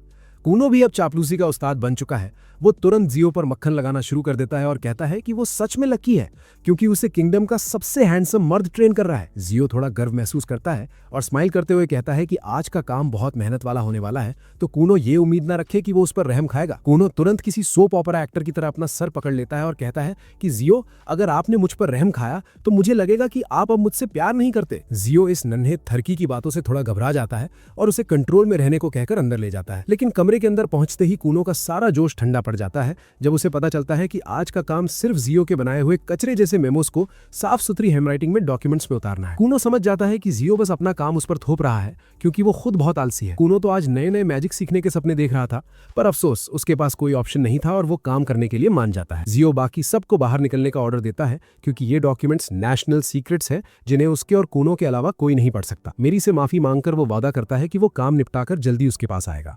मेरी स्माइल करके बाहर चली जाती है, जिसके बाद जियो कूनो को वही वाटर बेड बनाने को कहता है जो उसने कल बनाया था। कूनो तुरंत मैजिक से एक गर्म और आरामदायक बेड तैयार कर देता है। बिना एक लफ्ज कहे जियो उस पर धड़ाम से गिरता है और गहरी नींद में सो जाता है। कूनो एक ठंडी सांस भरता है और अपने काम में लग जाता है। बाहर गजीबो में मेरी आइको को एक तरफ ले जाती है और उसे बताती है कि वो पिछले कुछ दिनों से तलवारबाजी सीख रही है, पर वो ये बात कूनो को अभी नहीं बताना चाहती। आइको हैरान है क्योंकि किसी प्रिंसेस का तलवार उठाना आम बात नहीं है, पर वो राज रखने का वादा करती है। मेरी जल्दी ही तैयार होकर अपनी लकड़ी की तलवार उठाती है और डारियो के खिलाफ अरीना में उतर जाती है। दोनों के बीच मुकाबला शुरू होता है और साफ दिख रहा है कि मेरी अभी सीख ही रही है, पर वो तेजी से प्रोग्रेस कर रही है। वो कूनो के बराबर बनना चाहती है। उसे पता है कि कूनो के पास हीरो का स्कार है और वो आगे चलकर बहुत फेमस होने वाला है, इसलिए वो खुद को इतना काबिल बनाना चाहती है ताकि दुनिया उन्हें एक बराबर नजर से देखे। ऊपर कमरे में कूनो पुराने कागजों यानी पार्चमेंट्स को, उन अक्षरों को समझने की कोशिश कर रहा है, पर जियो की हैंडराइटिंग इतनी घटिया है कि ये पहचानना मुश्किल है कि क्या लिखा है और क्या डायग्राम है। जब वो एक मेमो से जूझ रहा होता है तभी जियो की नींद खुलती है और वो एकदम रिचार्ज महसूस कर रहा होता है। वो कूनो से पूछता है कि भाई काम कहाँ तक पहुंचा। कूनो जवाब देता है कि लगभग आधा हो गया है, पर तारीफ करने के बजाय जियो उसका मजाक उड़ाने लगता है। वो कहता है कि एक अंधा आदमी भी तुमसे तेज काम कर लेता। कूनो पलटकर जवाब देता है कि आपकी हैंडराइटिंग पढ़ने की कोशिश में कोई भी अंधा हो सकता है। वो कहता है कि मिट्टी में लिपटे हुए किसी केंचुए को भी अगर पेपर पर रगड़ दिया जाए तो वो आपकी राइटिंग से बेहतर दिखेगा। जियो उसे कहता है कि मेरे शानदार काम की तुलना उस केंचुए से मत करो, पर कूनो साफ कह देता है कि वो इस सारे एक्स्ट्रा काम का बिल उसे जरूर भेजेगा। जियो उसे ज्यादा होशियार ना बनने को कहता है और समझाता है कि ये सब भी उसकी ट्रेनिंग का हिस्सा है। कूनो हैरान होता है। तब जियो बताता है कि जो हम किताब से पढ़ते हैं वो सिर्फ इन्फॉर्मेशन होती है जो हम जल्दी भूल जाते हैं, पर जब हमारा दिमाग किसी चीज को इंटरप्रेट करता है और हमारे हाथ उसे लिखते हैं तो वो ज्ञान बनकर हमारी याददाश्त में हमेशा के लिए छप जाता है। कूनो को आखिरकार इस वैक्स ऑन वैक्स ऑफ वाली ट्रेनिंग का लॉजिक समझ आ जाता है और जियो को थैंक यू कहता है। शाम होते ही जियो निकलने की तैयारी करता है और कूनो को बचा हुआ काम अगले बार तक खत्म करने को कहता है। पर निकलने से पहले कूनो उसे एक अजीब से डायग्राम के बारे में पूछता है जो किसी स्पेल जैसा लग रहा था। जियो को लगता है कि इसे समझाने से बेहतर दिखाना होगा, इसलिए वो कूनो को अगली बार कैपिटल बुलाता है। कूनो एक्साइटमेंट में मेरी की तरफ मुड़ता है और कहता है कि वो बहुत जल्द फिर से मिलेंगे। अगले दिन वो कैपिटल पहुंचता है और ब्लैक टावर में एंटर करते ही रॉयल मेजर्स उसे घेर लेते हैं और सवालों की बौछार कर देते हैं। इससे पहले कि वो जवाब देता, जियो वहां पहुंच जाता है और कूनो को अंदर आने का ऑर्डर देता है। रे डर के मारे जियो से पूछती है कि तुम इसे डीमन रूम में तो नहीं ले जा रहे। जियो कोई जवाब नहीं देता और कूनो को वही वाटर बेड बनाने को कहता है। थोड़ी ही देर में सारे वो नोजी स्टूडेंट्स गहरी नींद में सो जाते हैं। वो दोनों फिर से आगे बढ़ने लगते हैं और रास्ते में जियो पूछता है कि क्या कूनो को मैजिकल वेपन्स के बारे में कुछ पता है। कूनो जवाब देता है कि ये वो स्पेशल हथियार होते हैं जो यूजर के मैजिक को चैनल कर सकते हैं। जियो हाँ में सर हिलाता है और समझाता है कि कुछ ऐसे मेजेस होते हैं जिनका काम ही रॉयल मेजेस के लिए ये हथियार तैयार करना होता है। इसके बाद वो अपनी स्टडी का दरवाजा खोलता है जहां हर तरफ धूल और ढेर सारे स्क्रोल्स पड़े हुए थे। कूनो ये देखकर दंग रह जाता है, पर एक्साइटेड भी बहुत है। वो तुरंत स्क्रोल्स को छानने लगता है और उसे एक के बाद एक नए स्पेल्स मिलने लगते हैं जो उसने पहले कभी ट्राई नहीं किए थे। स्क्रोल्स के ढेर में उसे एक स्पेशल मैजिक बुक मिलती है जो सिर्फ कुछ चुनिंदा रॉयल मेजेस के लिए ही होती है। कूनो मजाक में कहता है कि वो इस बुक तक पहुंचने के लिए नेपोटिज्म की पावर का पूरा फायदा उठाएगा। वो उत्साह में जियो की तरफ मुड़ता है और कहता है कि वो हमेशा के लिए यहीं रहना चाहता है। जियो पलटकर कहता है कि उसे यहाँ रहने की जरूरत नहीं है, क्योंकि वक्त आने पर अगर वो चाहे तो ये सब उसका हो सकता है। फिर जियो का ध्यान सामने रखे एक बॉक्स पर जाता है। वो बताता है कि वो पिछले कुछ महीनों से एक स्पेशल मैजिकल टूल पर काम कर रहा है और वही डायग्राम जो कूनो ने कल देखा था, इसी टूल का इलस्ट्रेशन था। कूनो आगे बढ़कर बॉक्स खोलता है, पर वो खाली निकलता है। कंफ्यूज होकर वो पूछता है कि भाई ये चीज आखिर करती क्या है। जियो जवाब देता है कि वो एक ऐसा डिवाइस बना रहा है जो बिना हिले डुले उन्हें वो सब दिला सके जो वो चाहते हैं। जैसे कि अगर उसे एक सेब चाहिए तो ये डिवाइस उनके लिए वो पैदा कर देगा। कूनो कहता है कि उसे भी ऐसा डिवाइस चाहिए जो उसके लिए गर्मा गर्म पैनकेक्स बना सके। जियो बताता है कि कूनो के वाटर मैजिक की मदद से वो आखिरकार इस प्रोडक्ट का टेस्टिंग फेज शुरू करके इसे मार्केट में लॉन्च कर सकते हैं। जियो क्लेम करता है कि उसका अर्थ मैजिक डिवाइस की आउटर शेल संभाल लेगा, जबकि कूनो का वाटर मैजिक अंदर के बारीक मूविंग पार्ट्स को हैंडल करेगा। कूनो को लगता है कि ये डिवाइस सच में हिट हो सकता है और वो जियो के साथ काम करने के लिए मान जाता है। जल्द ही वो लंच के लिए नीचे जाते हैं, जहां मेजेस के हेडमास्टर कूनो को उस स्कूल ऑफ विजर्डरी एंड विचक्राफ्ट के बारे में बताते हैं जहां पूरी दुनिया से मेजेस पढ़ने आते हैं। कूनो ने पहले कभी इसके बारे में नहीं सुना था और वो ये सोचकर बहुत एक्साइटेड हो जाता है। जियो उसे कहता है कि अभी इस बारे में ज्यादा मत सोचो, क्योंकि वहां सिर्फ 12 साल से ऊपर के मेजेस ही एनरोल कर सकते हैं। अभी कूनो सिर्फ 10 साल का है तो वो कुछ नहीं कर सकता। देखते ही देखते 2 साल बीत जाते हैं और आखिरकार जियो कूनो का टेस्ट लेने का फैसला करता है, ये देखने के लिए कि उसने इन 2 सालों में क्या सीखा है। वो मेरी और बाकी सबके सामने अपनी पोजीशंस लेते हैं। कूनो अपने वाटर मैजिक के साथ तैयार है ताकि जियो जो भी फेंके वो उसे डिफेंड कर सके। जियो स्माइल करता है और अपने अर्थ मैजिक से ढेर सारे नोकीले स्पाइक्स बनाकर कूनो की तरफ छोड़ता है। कूनो को कंपाउंड मैजिक यूज करना पड़ता है और वो पानी की बूंदों से एक ढाल बनाता है जो सारा डैमेज सोख लेती है और फिर एक सुनामी बनकर वापस जियो की तरफ बढ़ती है और ठीक उसके पैरों के पास रुक जाती है। जियो खुश होकर कहता है कि वो टेस्ट में पास हो गया है। कूनो की खुशी का ठिकाना नहीं रहता। इसके बाद वो घर के अंदर जाते हैं, जहां आइको एक मैजिक पॉट निकालती है जो सिर्फ मैजिक की मदद से एकदम फ्रेश पाए बना देता है। मेरी उसे चक्कर कहती है कि ये एकदम अवन से निकला हुआ फ्रेश लग रहा है। कूनो कहता है कि उनका प्रोडक्ट मार्केट में हिट तो हो गया है, पर शिकायत करता है कि उसे एक पैसा नहीं मिला और सारा कैश फ्लो जियो की पॉकेट में जा रहा है। बाद में स्टडी में मेरी कमरे को निहार कर कहती है कि कूनो और जियो ने अब तक 5 सक्सेसफुल मैजिक डिवाइसेस मिलकर बनाए हैं। कूनो बताता है कि एक और नया डिवाइस बन रहा है और उन्होंने अपने नए मैजिक मैनुअल में मैजिक की 5 नई थ्योरीज भी रिलीज की हैं। जियो उसकी तरफ मुड़ता है और कहता है कि अब उसे इन डिवाइसेस की चिंता करने की जरूरत नहीं है। वो उसे याद दिलाता है कि इस स्प्रिंग में वो 12 साल का हो रहा है और उसे मैजिक स्कूल के लिए तैयार हो जाना चाहिए। पहले तो कूनो जाने से मना कर देता है क्योंकि उसे लगता है कि जियो ही उसका बेस्ट टीचर है, पर जियो समझाता है कि वो एक अर्थ मैजिक यूजर है और वो उसे वाटर मैजिक के बारे में ज्यादा नहीं सिखा सकता। वैसे भी दुनिया बहुत बड़ी है और उस मैजिक स्कूल में बहुत से एक्स्ट्रॉर्डिनरली स्ट्रॉन्ग वाटर मेजेस हैं। कूनो फिर भी नहीं जाना चाहता, पर मेरी उसे आखिरी पुश देती है। वो कहती है कि उसे जाना चाहिए और एक महान सॉर्सरर बनना चाहिए और वादा करती है कि जब तक वो दोबारा मिलेंगे वो भी खुद पर काम करेगी और एक फाइन वुमन बन जाएगी। उस शाम जियो को आखिरी बार गुड बाय कहने के बाद कूनो अपनी स्टडी में वापस आता है और सोचता है कि कैसे इन पिछले कुछ सालों में उसे बिना आंखों के रहने की आदत हो गई थी। वो सेंसिंग में इतना माहिर हो गया था कि वो अपना सबसे बड़ा मकसद ही भूल गया था, अपनी आंखें वापस पाना। उसे एहसास होता है कि वो ये तभी कर पाएगा जब वो एक बेहतर मेज बनेगा और उसके लिए उसे एक असली वाटर मेज से सीखना ही होगा। कई दिन बीत जाते हैं और वो एक जुनून के साथ आंखें बनाने का तरीका ढूंढने लगता है। ढेर सारी नाकामियों के बाद एक प्यारी सी सुबह उसे आखिरकार जवाब मिल जाता है। उसे रियलाइज होता है कि वो बहुत ज्यादा कॉम्प्लेक्स सोच रहा था, जबकि जवाब बहुत सिंपल है। उसे बस एक ऐसा आईना बनाना है जो दुनिया को रिफ्लेक्ट करे और उस इंफॉर्मेशन को उसके दिमाग तक पहुंचाए ताकि वो समझ सके कि वो क्या देख रहा है। इसी सोच के साथ वो तुरंत काम पर लग जाता है और थोड़ी ही देर में वो अपनी जिंदगी में पहली बार अपनी आंखें खोलता है और अपने सामने का नजारा देखता है। उसकी आंखों से आंसू निकलने लगते हैं और ये भी उसके लिए पहली बार का एहसास था। कूनो ने आखिरकार देखना सीख लिया है। कूनो अपने कमरे में इधर उधर घूमने लगता है। कभी किताबों को देखता है तो कभी खिड़की के कांच में अपनी रिफ्लेक्शन ढूंढने की कोशिश करता है ताकि देख सके कि वो दिखता कैसा है। पर तभी उसे अपने ठीक पीछे एक विशाल जायंट इंसेक्ट मॉन्स्टर खड़ा दिखाई देता है। पर हैरानी की बात यह थी कि वो केकड़ा वहां एकदम शांत खड़ा था, बिना हिले डुले। थोड़ी देर बाद कूनो को रियलाइज होता है कि ये चीज उसके लिए कोई खतरा नहीं है। वो वापस अपने इन्वेंशन की तरफ मुड़ता है और मैजिक का यूज करके अपने सामने एक आईना खड़ा कर देता है। जब से उसने मैजिक सीखने का फैसला किया था, उसने कसम खाई थी कि जिस दिन वो अपनी आंखें बना लेगा, उस दिन वो सबसे पहले उस शख्स को देखेगा जिससे वो सबसे ज्यादा नफरत करता है, यानी वो खुद। उसे वो सारा वक्त याद आता है जब उसके पेरेंट्स और सर्वेंट्स को उसकी वजह से कितनी मेहनत करनी पड़ती थी ताकि उसे चोट न लगे। आईना तैयार होते ही वो आखिरकार अपनी आंखें खोलता है और खुद को जी भर के निहारता है। वो नोटिस करता है कि उसकी हाइट कुछ खास नहीं है और ना ही चेहरे पर कोई दाढ़ी मूंछ है, पर शायद ऐसा इसलिए है क्योंकि वो अभी भी एक बच्चा ही है। वो फिर से उस जायंट क्रैब की तरफ मुड़ता है और उससे बात करने की कोशिश करता है, पर वो केकड़ा तो पहले की तरह एकदम गूंगा निकला, बस बिना एक मसल हिलाए सीधा सामने देखे जा रहा था। कूनो आइको को आवाज लगाता है जो बिना वक्त गवाए तुरंत हाजिर हो जाती है। पर कमाल की बात यह है कि वो उस जायंट क्रैब की तरफ एक नजर तक नहीं डालती और कूनो से बातें जारी रखती है, पूछते हुए कि क्या उसे कुछ चाहिए। अचानक उसकी नजर कूनो के पास हवा में तैरती एक अजीब सी मैजिकल बॉल पर पड़ती है और इस बात पर कि उसकी आंखें बंद होने के बजाय खुली हैं। वो खुशी के मारे उछल पड़ती है और पूछती है कि क्या उसने कामयाबी से देखने वाली आंखें बना ली हैं।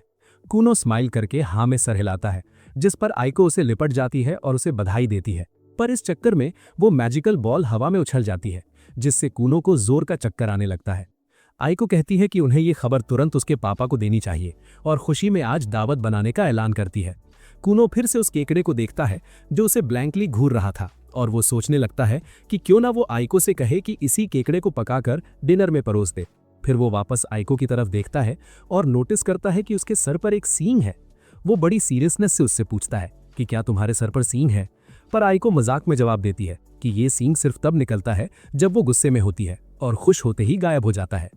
कूनो को समझ नहीं आता कि इसका क्या मतलब निकाले, पर वो सोचता है कि उसने कभी अपने दिमाग में आइको को सींग के साथ इमेजिन नहीं किया था। कूनो को रियलाइज होता है कि अगर उसे असली रिजलर बनना है तो उसे अपनी फ्लर्टिंग जारी रखनी होगी। इसलिए वो तुरंत मक्खन लगाना शुरू करता है और कहता है कि ये हॉर्न उसे काफी हॉर्नी दिखा रहा है। आइको के पास इसका कोई जवाब नहीं होता, तो वो दोनों बस बाहर निकल जाते हैं। कूनो की जिंदगी में ये पहली बार था जब वो बाहर की दुनिया अपनी आंखों से देख रहा था। वो मैदान में खड़ा होकर सामने का नजारा देखता है, हरे भरे मैदान, दूर दिखते पहाड़ और बीच में एक शानदार किला। पर अजीब बात यह थी कि उसे वो सब नहीं दिख रहा था जो एक नॉर्मल इंसान को दिखता है, बल्कि उसके कलर्स एकदम उल्टे यानी इन्वर्टेड थे, जैसे सेटिंग्स में कैलिब्रेशन की गड़बड़ हो। उसे सूरज का रंग काला दिख रहा है, चमकदार नीला आसमान हल्का बैंगनी और घास एकदम पीली नीली सी लग रही है। कूनो को भी लगता है कि कुछ तो लोचा है, क्योंकि किसी भी किताब में ये नहीं लिखा था कि सूरज काला होता है या आसमान इतना पर्पल। आइको पीछे से आकर उसे एक क्लोक पहना देती है ताकि उसे ठंड ना लगे और कहती है कि उन्हें तुरंत मैनर पहुंचकर पेरेंट्स को ये खुशखबरी देनी चाहिए। कूनो आखिरकार आइको से वो सवाल पूछ ही लेता है जो उसे कब से परेशान कर रहा था कि क्या उसे वो जायंट क्रैब दिख रहा है जो उनके पीछे खड़ा है। आइको को लगता है कि कूनो बस कोई फैंटेसी कहानी सुना रहा है और वो कहती है कि अच्छा, तो इस स्टोरी में मुझे एकदम कूल दिखाना।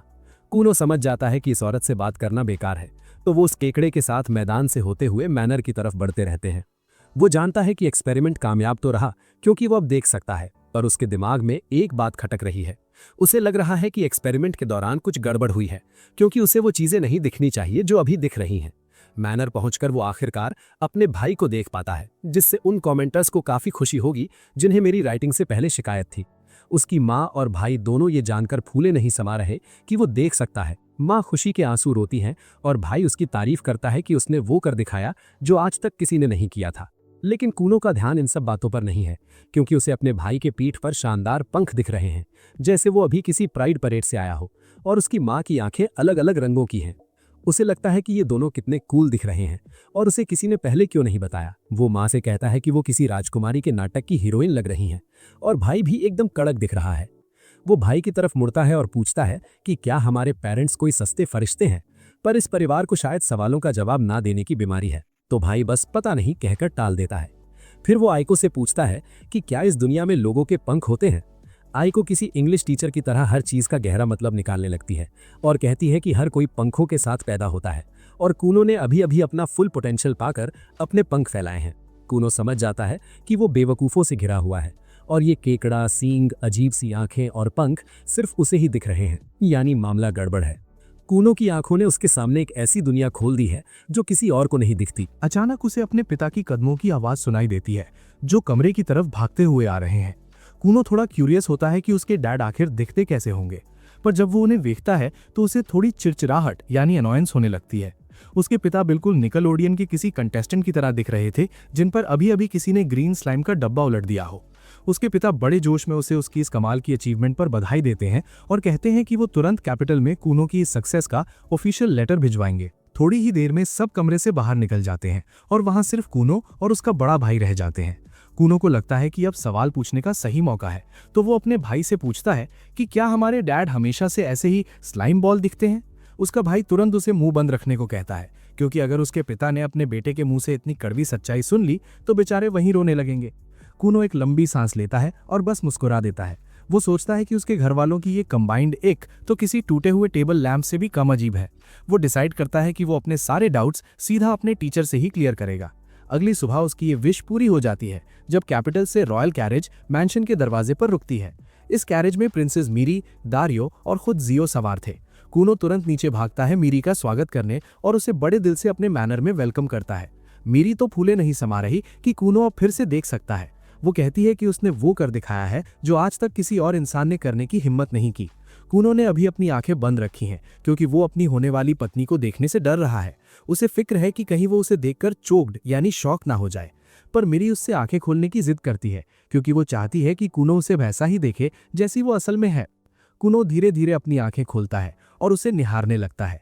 वो नोटिस करता है उसकी रीगल पॉस्चर, उसके सुंदर सुनहरे बाल जो धूप में सोने के लाखों धागों की तरह चमक रहे हैं, और उसकी मुस्कुराहट जो बहुत ही डेम्योर और माइंडफुल है। जब उसे लगा कि चलो कम से कम उसकी मंगेतर के साथ तो कुछ अजीब नहीं है, तभी उसकी नज़र मीरी के सर के ऊपर एक अकेले फेदर यानी पंख पर पड़ती है। वो इस बकवास से थककर एक ठंडी आह भरता है, पर मीरी को लगता है कि शायद कूनो को वो पसंद नहीं आई और वो इनसिक्योर होने लगती है। कूनो तुरंत अपने रिजलर स्किल सेट का यूज करता है ताकि मीरी को फिर से स्पेशल महसूस कराए। वो उसके उस पंख को आसमान में आजाद उड़ने वाले एक कबूतर यानी डव के पंख से कंपेयर कर देता है।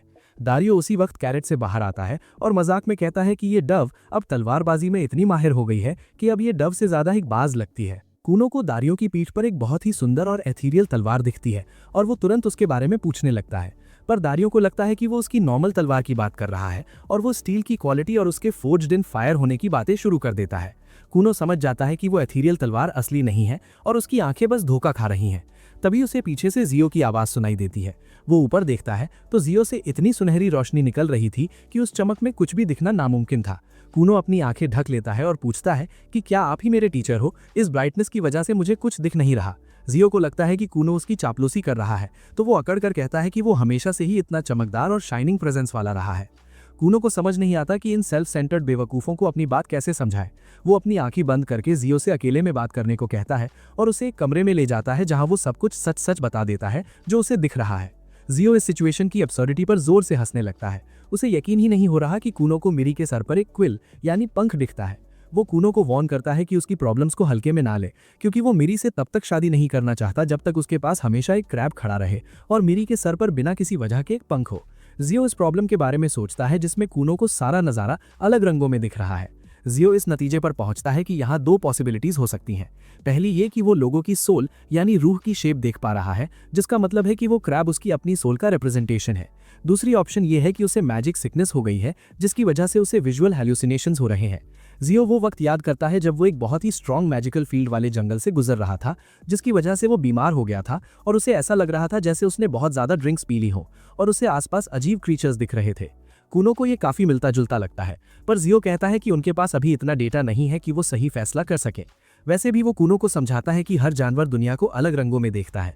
इसका मतलब ये नहीं कि उनकी नज़र खराब है, इसलिए उसे अपनी इस विजन को एक गिफ्ट समझना चाहिए, ना कि कुछ और। जब तक वो बाहर आते हैं सूरज ढल चुका होता है। जियो मीरी के सर पर पंख वाली बात याद करके फिर से हंसने लगता है। अगली रात सब मिलकर कूनो का 12वां बर्थडे मनाते हैं, जो उसकी जिंदगी के एक नए सफर की शुरुआत भी है, क्योंकि अगले दिन वो मैजिकल एकेडमी के लिए निकलने वाला था। उसके पिता उसे एक नया वुडन स्टाफ गिफ्ट करते हैं, जबकि माँ उसे एक नया क्विल सेट देती है। उसका भाई उसे अच्छी जगहों पर खाने की एक किताब देता है जो उस जमाने की मिशेलिन गाइडबुक बन गई। रात को थोड़ी देर बाद आखिरकार मेरी अपना गिफ्ट निकालती है, जो कि एक ब्रेसलेट होता है, और वैसा ही एक मैचिंग पेयर उसने खुद भी पहना है। कूनो उसे बताता है कि वो उसे कितना मिस करने वाला है और वादा करता है कि वो जितनी जल्दी हो सके वापस आएगा। दोनों चांदनी रात के नीचे आखिरी बार एक दूसरे का हाथ पकड़ते हैं। अगले दिन पूरा परिवार उसे विदा करने के लिए तैयार होता है। उसकी माँ अपने आंसू नहीं रोक पा रही, पर उसके पिता उन्हें मजबूत बनने को कहते हैं क्योंकि उन्हें लगता है कि कूनो के लिए सबको छोड़कर जाना बहुत मुश्किल होगा और वो रोने लगेगा। पर सबको हैरान करते हुए ऐसा कुछ नहीं होता। कूनो उन्हें गले तक नहीं लगाता, सीधा कार्ट में बैठता है और लेटर फैम बोलकर निकल जाता है। वो अपने परिवार से कहता है कि शायद वो अगले 2 सालों में वापस आए या शायद ना आए, किसने जाना। इसके साथ ही वो आइको के साथ आराम से बैठ जाता है और उन नए लोगों के सपने देखने लगता है जिनसे वो अकेडमी में मिलेगा, और सोचता है कि वहाँ के सॉर्सरर्स आखिर कितने ताकतवर होंगे। कूनो और आइको अपना सफर 5 दिन तक जारी रखते हैं, जिसके बाद आइको बोर होने लगती है और पूछती है कि अकेडमी तक पहुंचने में कितना वक्त लगेगा। कूनो रिवील करता है कि अकेडमी काफी दूर है, तो उनका बेस्ट बेट ये होगा कि वो लगभग 1 महीने का ट्रैवल टाइम एस्टिमेट करे। कूनो जानता है कि आइको ने डिसाइड कर लिया है कि वो उसके साथ अकेडमी नहीं जाएगी, लेकिन पूछता है कि क्या वो अपने इस फैसले के बारे में श्योर है। आइको जवाब देती है कि वो काफी वक्त से शादी की उम्र में है और वो शादी करके सेटल डाउन करना चाहती है ताकि वो सही मायने में अपनी जिंदगी शुरू कर सके। वो क्लेम करती है कि अगर वो उसके साथ चलती रही तो किसी अच्छे रिश्ते के लिए बहुत बूढ़ी हो जाएगी। वो कहती है कि अब या कभी नहीं, क्योंकि अगर वो अब हारती है तो इसका मतलब होगा कि उसने पूरी जिंदगी जीने के ख्याल को ही छोड़ दिया। कूनो उसे इमोशनली ब्लैकमेल करने की कोशिश करता है और पूछता है कि क्या वो सोचती है कि वो उसके बिना जी सकता है, और आइको जवाब देती है कि अगर सच में ऐसा है तो क्या वो प्रिंसेस मिरी को एक तरफ रख के उससे शादी कर लेगा। कूनो तुरंत चुप हो जाता है, जानता है कि उसके पास कोई जवाब नहीं है, और खिड़की से बाहर देखता है जहां आखिरकार उसे अपने दादा का मैनर डोर नजर आता है। वो आखिरकार मैनर पहुंचते हैं और कूनो याद करने की कोशिश करता है कि आखिरी बार वो यहाँ कब आया था। आइको सब कुछ अच्छी तरह याद करती है और कहती है कि कूनो ने करीब 4 साल पहले अपने पूरे परिवार को यहाँ आने के लिए मजबूर किया था, जब उसने सुना था कि उसके दादा के पास जादू की किताबों से भरी एक बड़ी लाइब्रेरी है। उस वक्त कूनो किसी भी तरह से जादू सीखने की पूरी कोशिश कर रहा था, तो परिवार को साथ लाने के लिए उसने एक क्रिंज टिकटॉक डांस किया जब तक सब राजी नहीं हो गए। कूनो मुस्कुरा ही रहा होता है कि पीछे का दरवाजा खुलता है और उसके दादा खुशी से खुले बाहों के साथ बाहर आते हैं, कहते हैं कि उन्हें उसकी बहुत याद आई। कूनो भी उसी एनर्जी के साथ वापस जाता है और उनकी तरफ दौड़ता है और दोनों एक दूसरे को गले लगाने लगते हैं। कूनो अभी भी चीजें देख रहा है और अपने दादा को सर पर शैतानी सींगों के साथ देखता है। उसके दादा कहते हैं कि अकेडमी में एक्सेप्ट होने के इस मौके पर वो उसे जो भी चाहिए गिफ्ट में दिलवा देंगे। आइको तुरंत बूढ़े आदमी को रोकने की कोशिश करती है और खास कर कहती है कि कुछ करने से पहले कूनो की माँ चाहती थी कि वो उनका भेजा हुआ खत पढ़े। कूनो के दादा लेकिन बिल्कुल नहीं सुनते और कूनो से पूछते रहते हैं कि क्या वो गहने चाहते हैं, और एक जवाहिरी को बुलाने लगते हैं।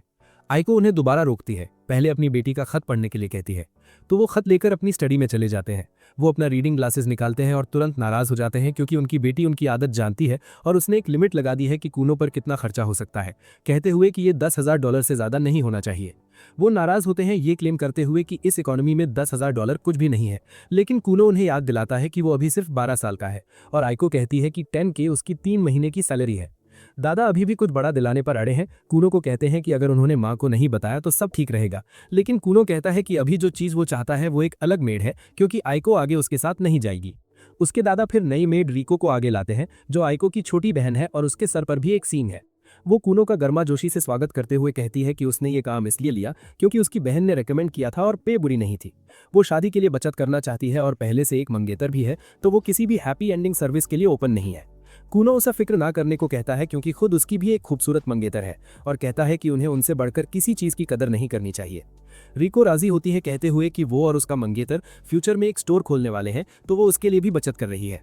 थोड़ी देर बाद मेड्स डिनर टेबल तैयार करने लगती हैं, और रिको कहती है कि उसे एक एरोगेंट ब्रैड की उम्मीद थी क्योंकि उसके पास हीरो का निशान होना चाहिए था, लेकिन कूनो काफ़ी चिल इंसान लगता है। आइको कहती है कि कूनो ज़्यादातर सिर्फ अपने जादू की परवाह करता है और अक्सर खाना खाना भी भूल जाता है, तो उसे कुछ सैंडविचेस तैयार रखनी चाहिए ताकि वो काम करते हुए भी खा सके।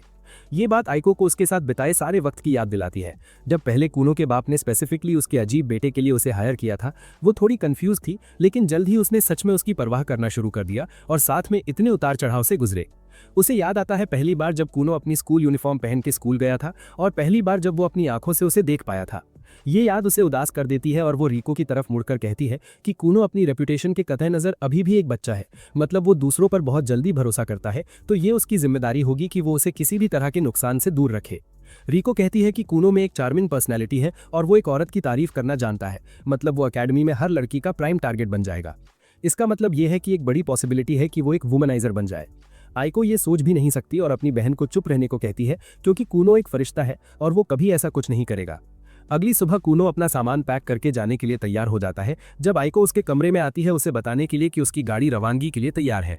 वो आइको का शुक्रिया अदा करता है हर उस चीज के लिए जो उसने अब तक उसके लिए की है। कहता है कि आज वो जो भी बन पाया है वो उसकी वजह से ही है। वो कहता है कि शायद कुछ साल लग जाएंगे दोबारा मिलने में, और आइको उसे फिक्र ना करने को कहती है क्योंकि वो उसका इंतजार करेगी और तब तक शायद एक शादीशुदा औरत भी बन जाएगी अपने बच्चे के साथ। दोनों एक दूसरे को गले लगाते हैं और फिर कूनो रिको के साथ गाड़ी में बैठ जाता है। उसके दादा उसे रोककर सीक्रेटली उनके पास रहने की मिन्नत करते हैं, लेकिन कूनो परवाह नहीं करता और गाड़ी चला देता है अपने दादा और आइको को पीछे छोड़कर। कूनो रिको की तरफ मुड़कर पूछता है कि क्या वो अपने मंगेतर को पीछे छोड़ने से ठीक है, क्योंकि उसे दोबारा मिलने में काफी साल लग जाएंगे। लेकिन रिको कहती है कि कोई बात नहीं, क्योंकि उसने उससे बात कर ली है और ये जो बिजनेस वो खोलने की प्लान कर रहे हैं उसके लिए पैसों की जरूरत है। कूनो पूछता है वो किस तरह का बिजनेस खोलने की सोच रहे हैं, और रिको जवाब देती है कि उन्होंने रेस्टोरेंट खोलने का डिसाइड किया है क्योंकि उसे वैसे भी कुकिंग पसंद है, और अगर रेस्टोरेंट बुरा चल भी गया तो शायद वो किचन नाइटमेयर्स में फीचर हो जाए और गॉर्डन रैमजी से खुद डोनट कहलाने का मौका मिले। दिन ब दिन वो अपनी मंजिल के करीब पहुंचते रहते हैं जब आखिरकार वो ड्यूरेशिक किंगडम में दाखिल होते हैं जो अपने जादू के लिए मशहूर है। वो सड़कों से गुजरने लगते हैं और रिको रियलाइज करती है कि पूरा शहर मैजिक थीम लगता है। एक स्टोर के पास से गुजरते हुए कूनो की नजर कुछ दिलचस्प मैजिक बुक्स पर पड़ती है तो वो अंदर जाता है देखने के लिए। वो वहां बुक्स का सिलेक्शन देखकर हैरान रह जाता है, लेकिन रिको पूछती है कि इनमें इतना कूल क्या है, क्योंकि उसके दादा की लाइब्रेरी में हजारों किताबें हैं। कूनो कहता है कि वो अपने दादा की लाइब्रेरी में मौजूद सभी किताबें पहले ही पढ़ चुका है, जो मैजिक बुक्स के हिसाब से ज्यादा नहीं थी, लेकिन ये स्टोर सिर्फ मैजिकल टोम्स के लिए डेडिकेटेड है और वो सभी बहुत रेयर हैं। रिको पूछती है क्या वो कुछ खरीदने वाला है, लेकिन कूनो कहता है कि उसके लिए एक बड़ा चंक पैसा खर्च करना पड़ेगा। रिको एक अकेली किताब की प्राइस देखकर शॉक हो जाती है। एक किताब के लिए $5 मिलियन तक हो सकती है। वो कहती है कि वो कई जिंदगियों में भी इतना नहीं कमा पाएगी और उसका 1/4 हिस्सा भी उसकी दुकान और कई ब्रांचेस खोलने के लिए काफी होगा। कूनो हंसकर कहता है कि ये मैजिकल बुक्स एक तरह की हैं, इसलिए एक अकेली खरीदने में फॉर्च्यून लग जाता है। जाने से पहले चश्मे वाली एक औरत उनके पास आती है और कूनो से पूछती है कि क्या वो एक मैजिशियन है और मैजिकल एकेडमी में पढ़ता है। कूनो उसकी तरफ मुस्कुरा कर कहता है कि अभी तो वो सिर्फ एक एप्लीकेंट है, लेकिन औरत बहुत इंटरेस्टेड लगती है और उसे दिखाने को कहती है कि वो किस तरह का जादू कर सकता है। कूनो तुरंत उसे इम्प्रेस करने का डिसाइड करता है और अपने जादू से एक छोटा सा बिल्ली का बच्चा बनाता है, जो एक कंप्लीट हिट साबित होता है क्योंकि वो तुरंत उसे प्यार करने लगती है। कहती है कि ये सबसे क्यूट चीजों में से एक है जो उसने कभी देखी है। कूनो पूछता है क्या वो भी एक मैजिशियन है, लेकिन औरत जवाब देती है कि वो इतनी गिफ्टेड नहीं थी, लेकिन उसे जादू से मोहब्बत थी तो उसने इस लाइन में काम करने का डिसाइड किया। वो ये भी कहती है कि इस साल ड्यूरेशिक बहुत इंटेंस होने वाला है क्योंकि होली किंगडम की सेंट भी इस साल एनरोल कर रही है। फिर वो एक किताब निकालती है कहते हुए कि ये सबसे मशहूर सॉर्सरर जियो की किताब की फर्स्ट कॉपी है और वो इसे उसे बड़े डिस्काउंट पर देने को तैयार है। कूनो मना करके रिको के साथ दुकान से निकल जाता है। वो पूछती है उसने डील क्यों ठुकराई, क्योंकि इतना अच्छा ऑफर था, लेकिन कूनो जवाब देता है कि वो किताब मोस्ट प्रोबेबली वही कॉपी थी जो उसने खुद बनाई थी जब वो जियो के साथ काम कर रहा था। बाद में वो एक और स्टोर में जाते हैं जो तरह तरह के कपड़े बेचता है। रिको अलग अलग चीजें ट्राई करने लगती है जबकि कूनो भी अपने आसपास का सारा फैब्रिक फील करने लगता है। वो दुकानदार से पूछता है कि ये फर किस जानवर से लिया गया था और दुकानदार बताता है कि ये फर एक डार्क फॉक्स का है। कूनो एक पल सोचता है और फिर एक डार्क फॉक्स सीधा उसके सामने क्रिएट कर देता है। दुकानदार ये देख हैरान रह जाता है क्योंकि वो जानवर बिल्कुल असली जैसा लगता है जो उसे कंफ्यूज करता है, लेकिन कूनो रिवील करता है कि वो कुछ भी क्रिएट कर सकता है अगर उसे पता हो कि वो कैसा फील करता है। दुकानदार सोचने लगता है और पूछता है क्या वो उसके लिए एक औरत क्रिएट कर सकता है। ये सुन रिको का गुस्सा आसमान पर पहुंच जाता है और वो उस प्यासे दुकानदार को अपनी औकात में रहने को कहती है, उसे इंसेल बुलाती है और दुकान से बाहर निकल जाती है। वो उस छोटे शहर से निकलकर ड्यूरेशिक की कैपिटल की तरफ बढ़ते हैं, जहां कुछ दिन बाद पहुंचते हैं और तुरंत एक बड़ी मैजिकल एकेडमी उनका स्वागत करती है जो कूनो की सोच से भी बड़ी है। रिको पूछती है उनका रहने का क्या इंतजाम होगा और कूनो फिक्र ना करने को कहता है क्योंकि उन्हें एक डॉर्म मिलेगा जहां वो उसके साथ रहेगी। अंदर जाने पर उनकी उम्मीदें टूट जाती हैं जब रिसेप्शनिस्ट रिवील करती है कि सभी डॉर्म्स पहले से भर चुके हैं और अगर उसे चाहिए था तो बहुत पहले अप्लाई करना चाहिए था। कुछ ना सूझने पर वो अकेडमी से बाहर आते हैं और रिको पूछती है क्या उन्हें कोई होटल ले लेना चाहिए। कूनो जवाब देता है कि उन्हें काफी सालों तक यहाँ रहना है और होटल में रहना बहुत महंगा पड़ जाएगा। वो सोचता है कि शायद कोई किराए का कमरा ढूंढा जाए। तब रिसेप्शनिस्ट उनके पीछे आती है और उन्हें कुछ फ्लायर्स देती है जो आसपास के इलाकों में प्रॉपर्टीज दिखाने वाले रियल एस्टेट एजेंट्स की डिटेल्स के साथ है। कूनो की आंखें तुरंत चमक उठती हैं जब वो सिर्फ दोनों के लिए घर किराए पर लेने के बारे में सोचता है और अपने देश की तरह अपने दम पर रहने का सपना देखता है। उसी दिन वो अकेडमी के करीब एक खूबसूरत घर लेने में भी कामयाब हो जाते हैं। अगली सुबह वो एंट्रेंस टेस्ट के लिए अकेडमी वापस जाते हैं, लेकिन रिसेप्शनिस्ट रिको को रोकती है क्योंकि अंदर सिर्फ स्टूडेंट्स और स्टाफ को जाने दिया जाता है। रिको रिश्वत देने की कोशिश करती है, लेकिन ये इंडिया नहीं है तो काम नहीं आता। रिको बाहर इंतजार करती है जबकि लू नाम की रिसेप्शनिस्ट कूनो को एक कॉरिडोर से अंदर ले जाती है और एक घास के मैदान में लाती है जहां वो 3 और लोगों को अपने असेसमेंट का इंतजार करते हुए पाता है। लेकिन इस वीडियो में इतना ही है। लाइक और सब्सक्राइब करना मत भूलिएगा। देखने के लिए शुक्रिया और मिलेंगे अगली बार।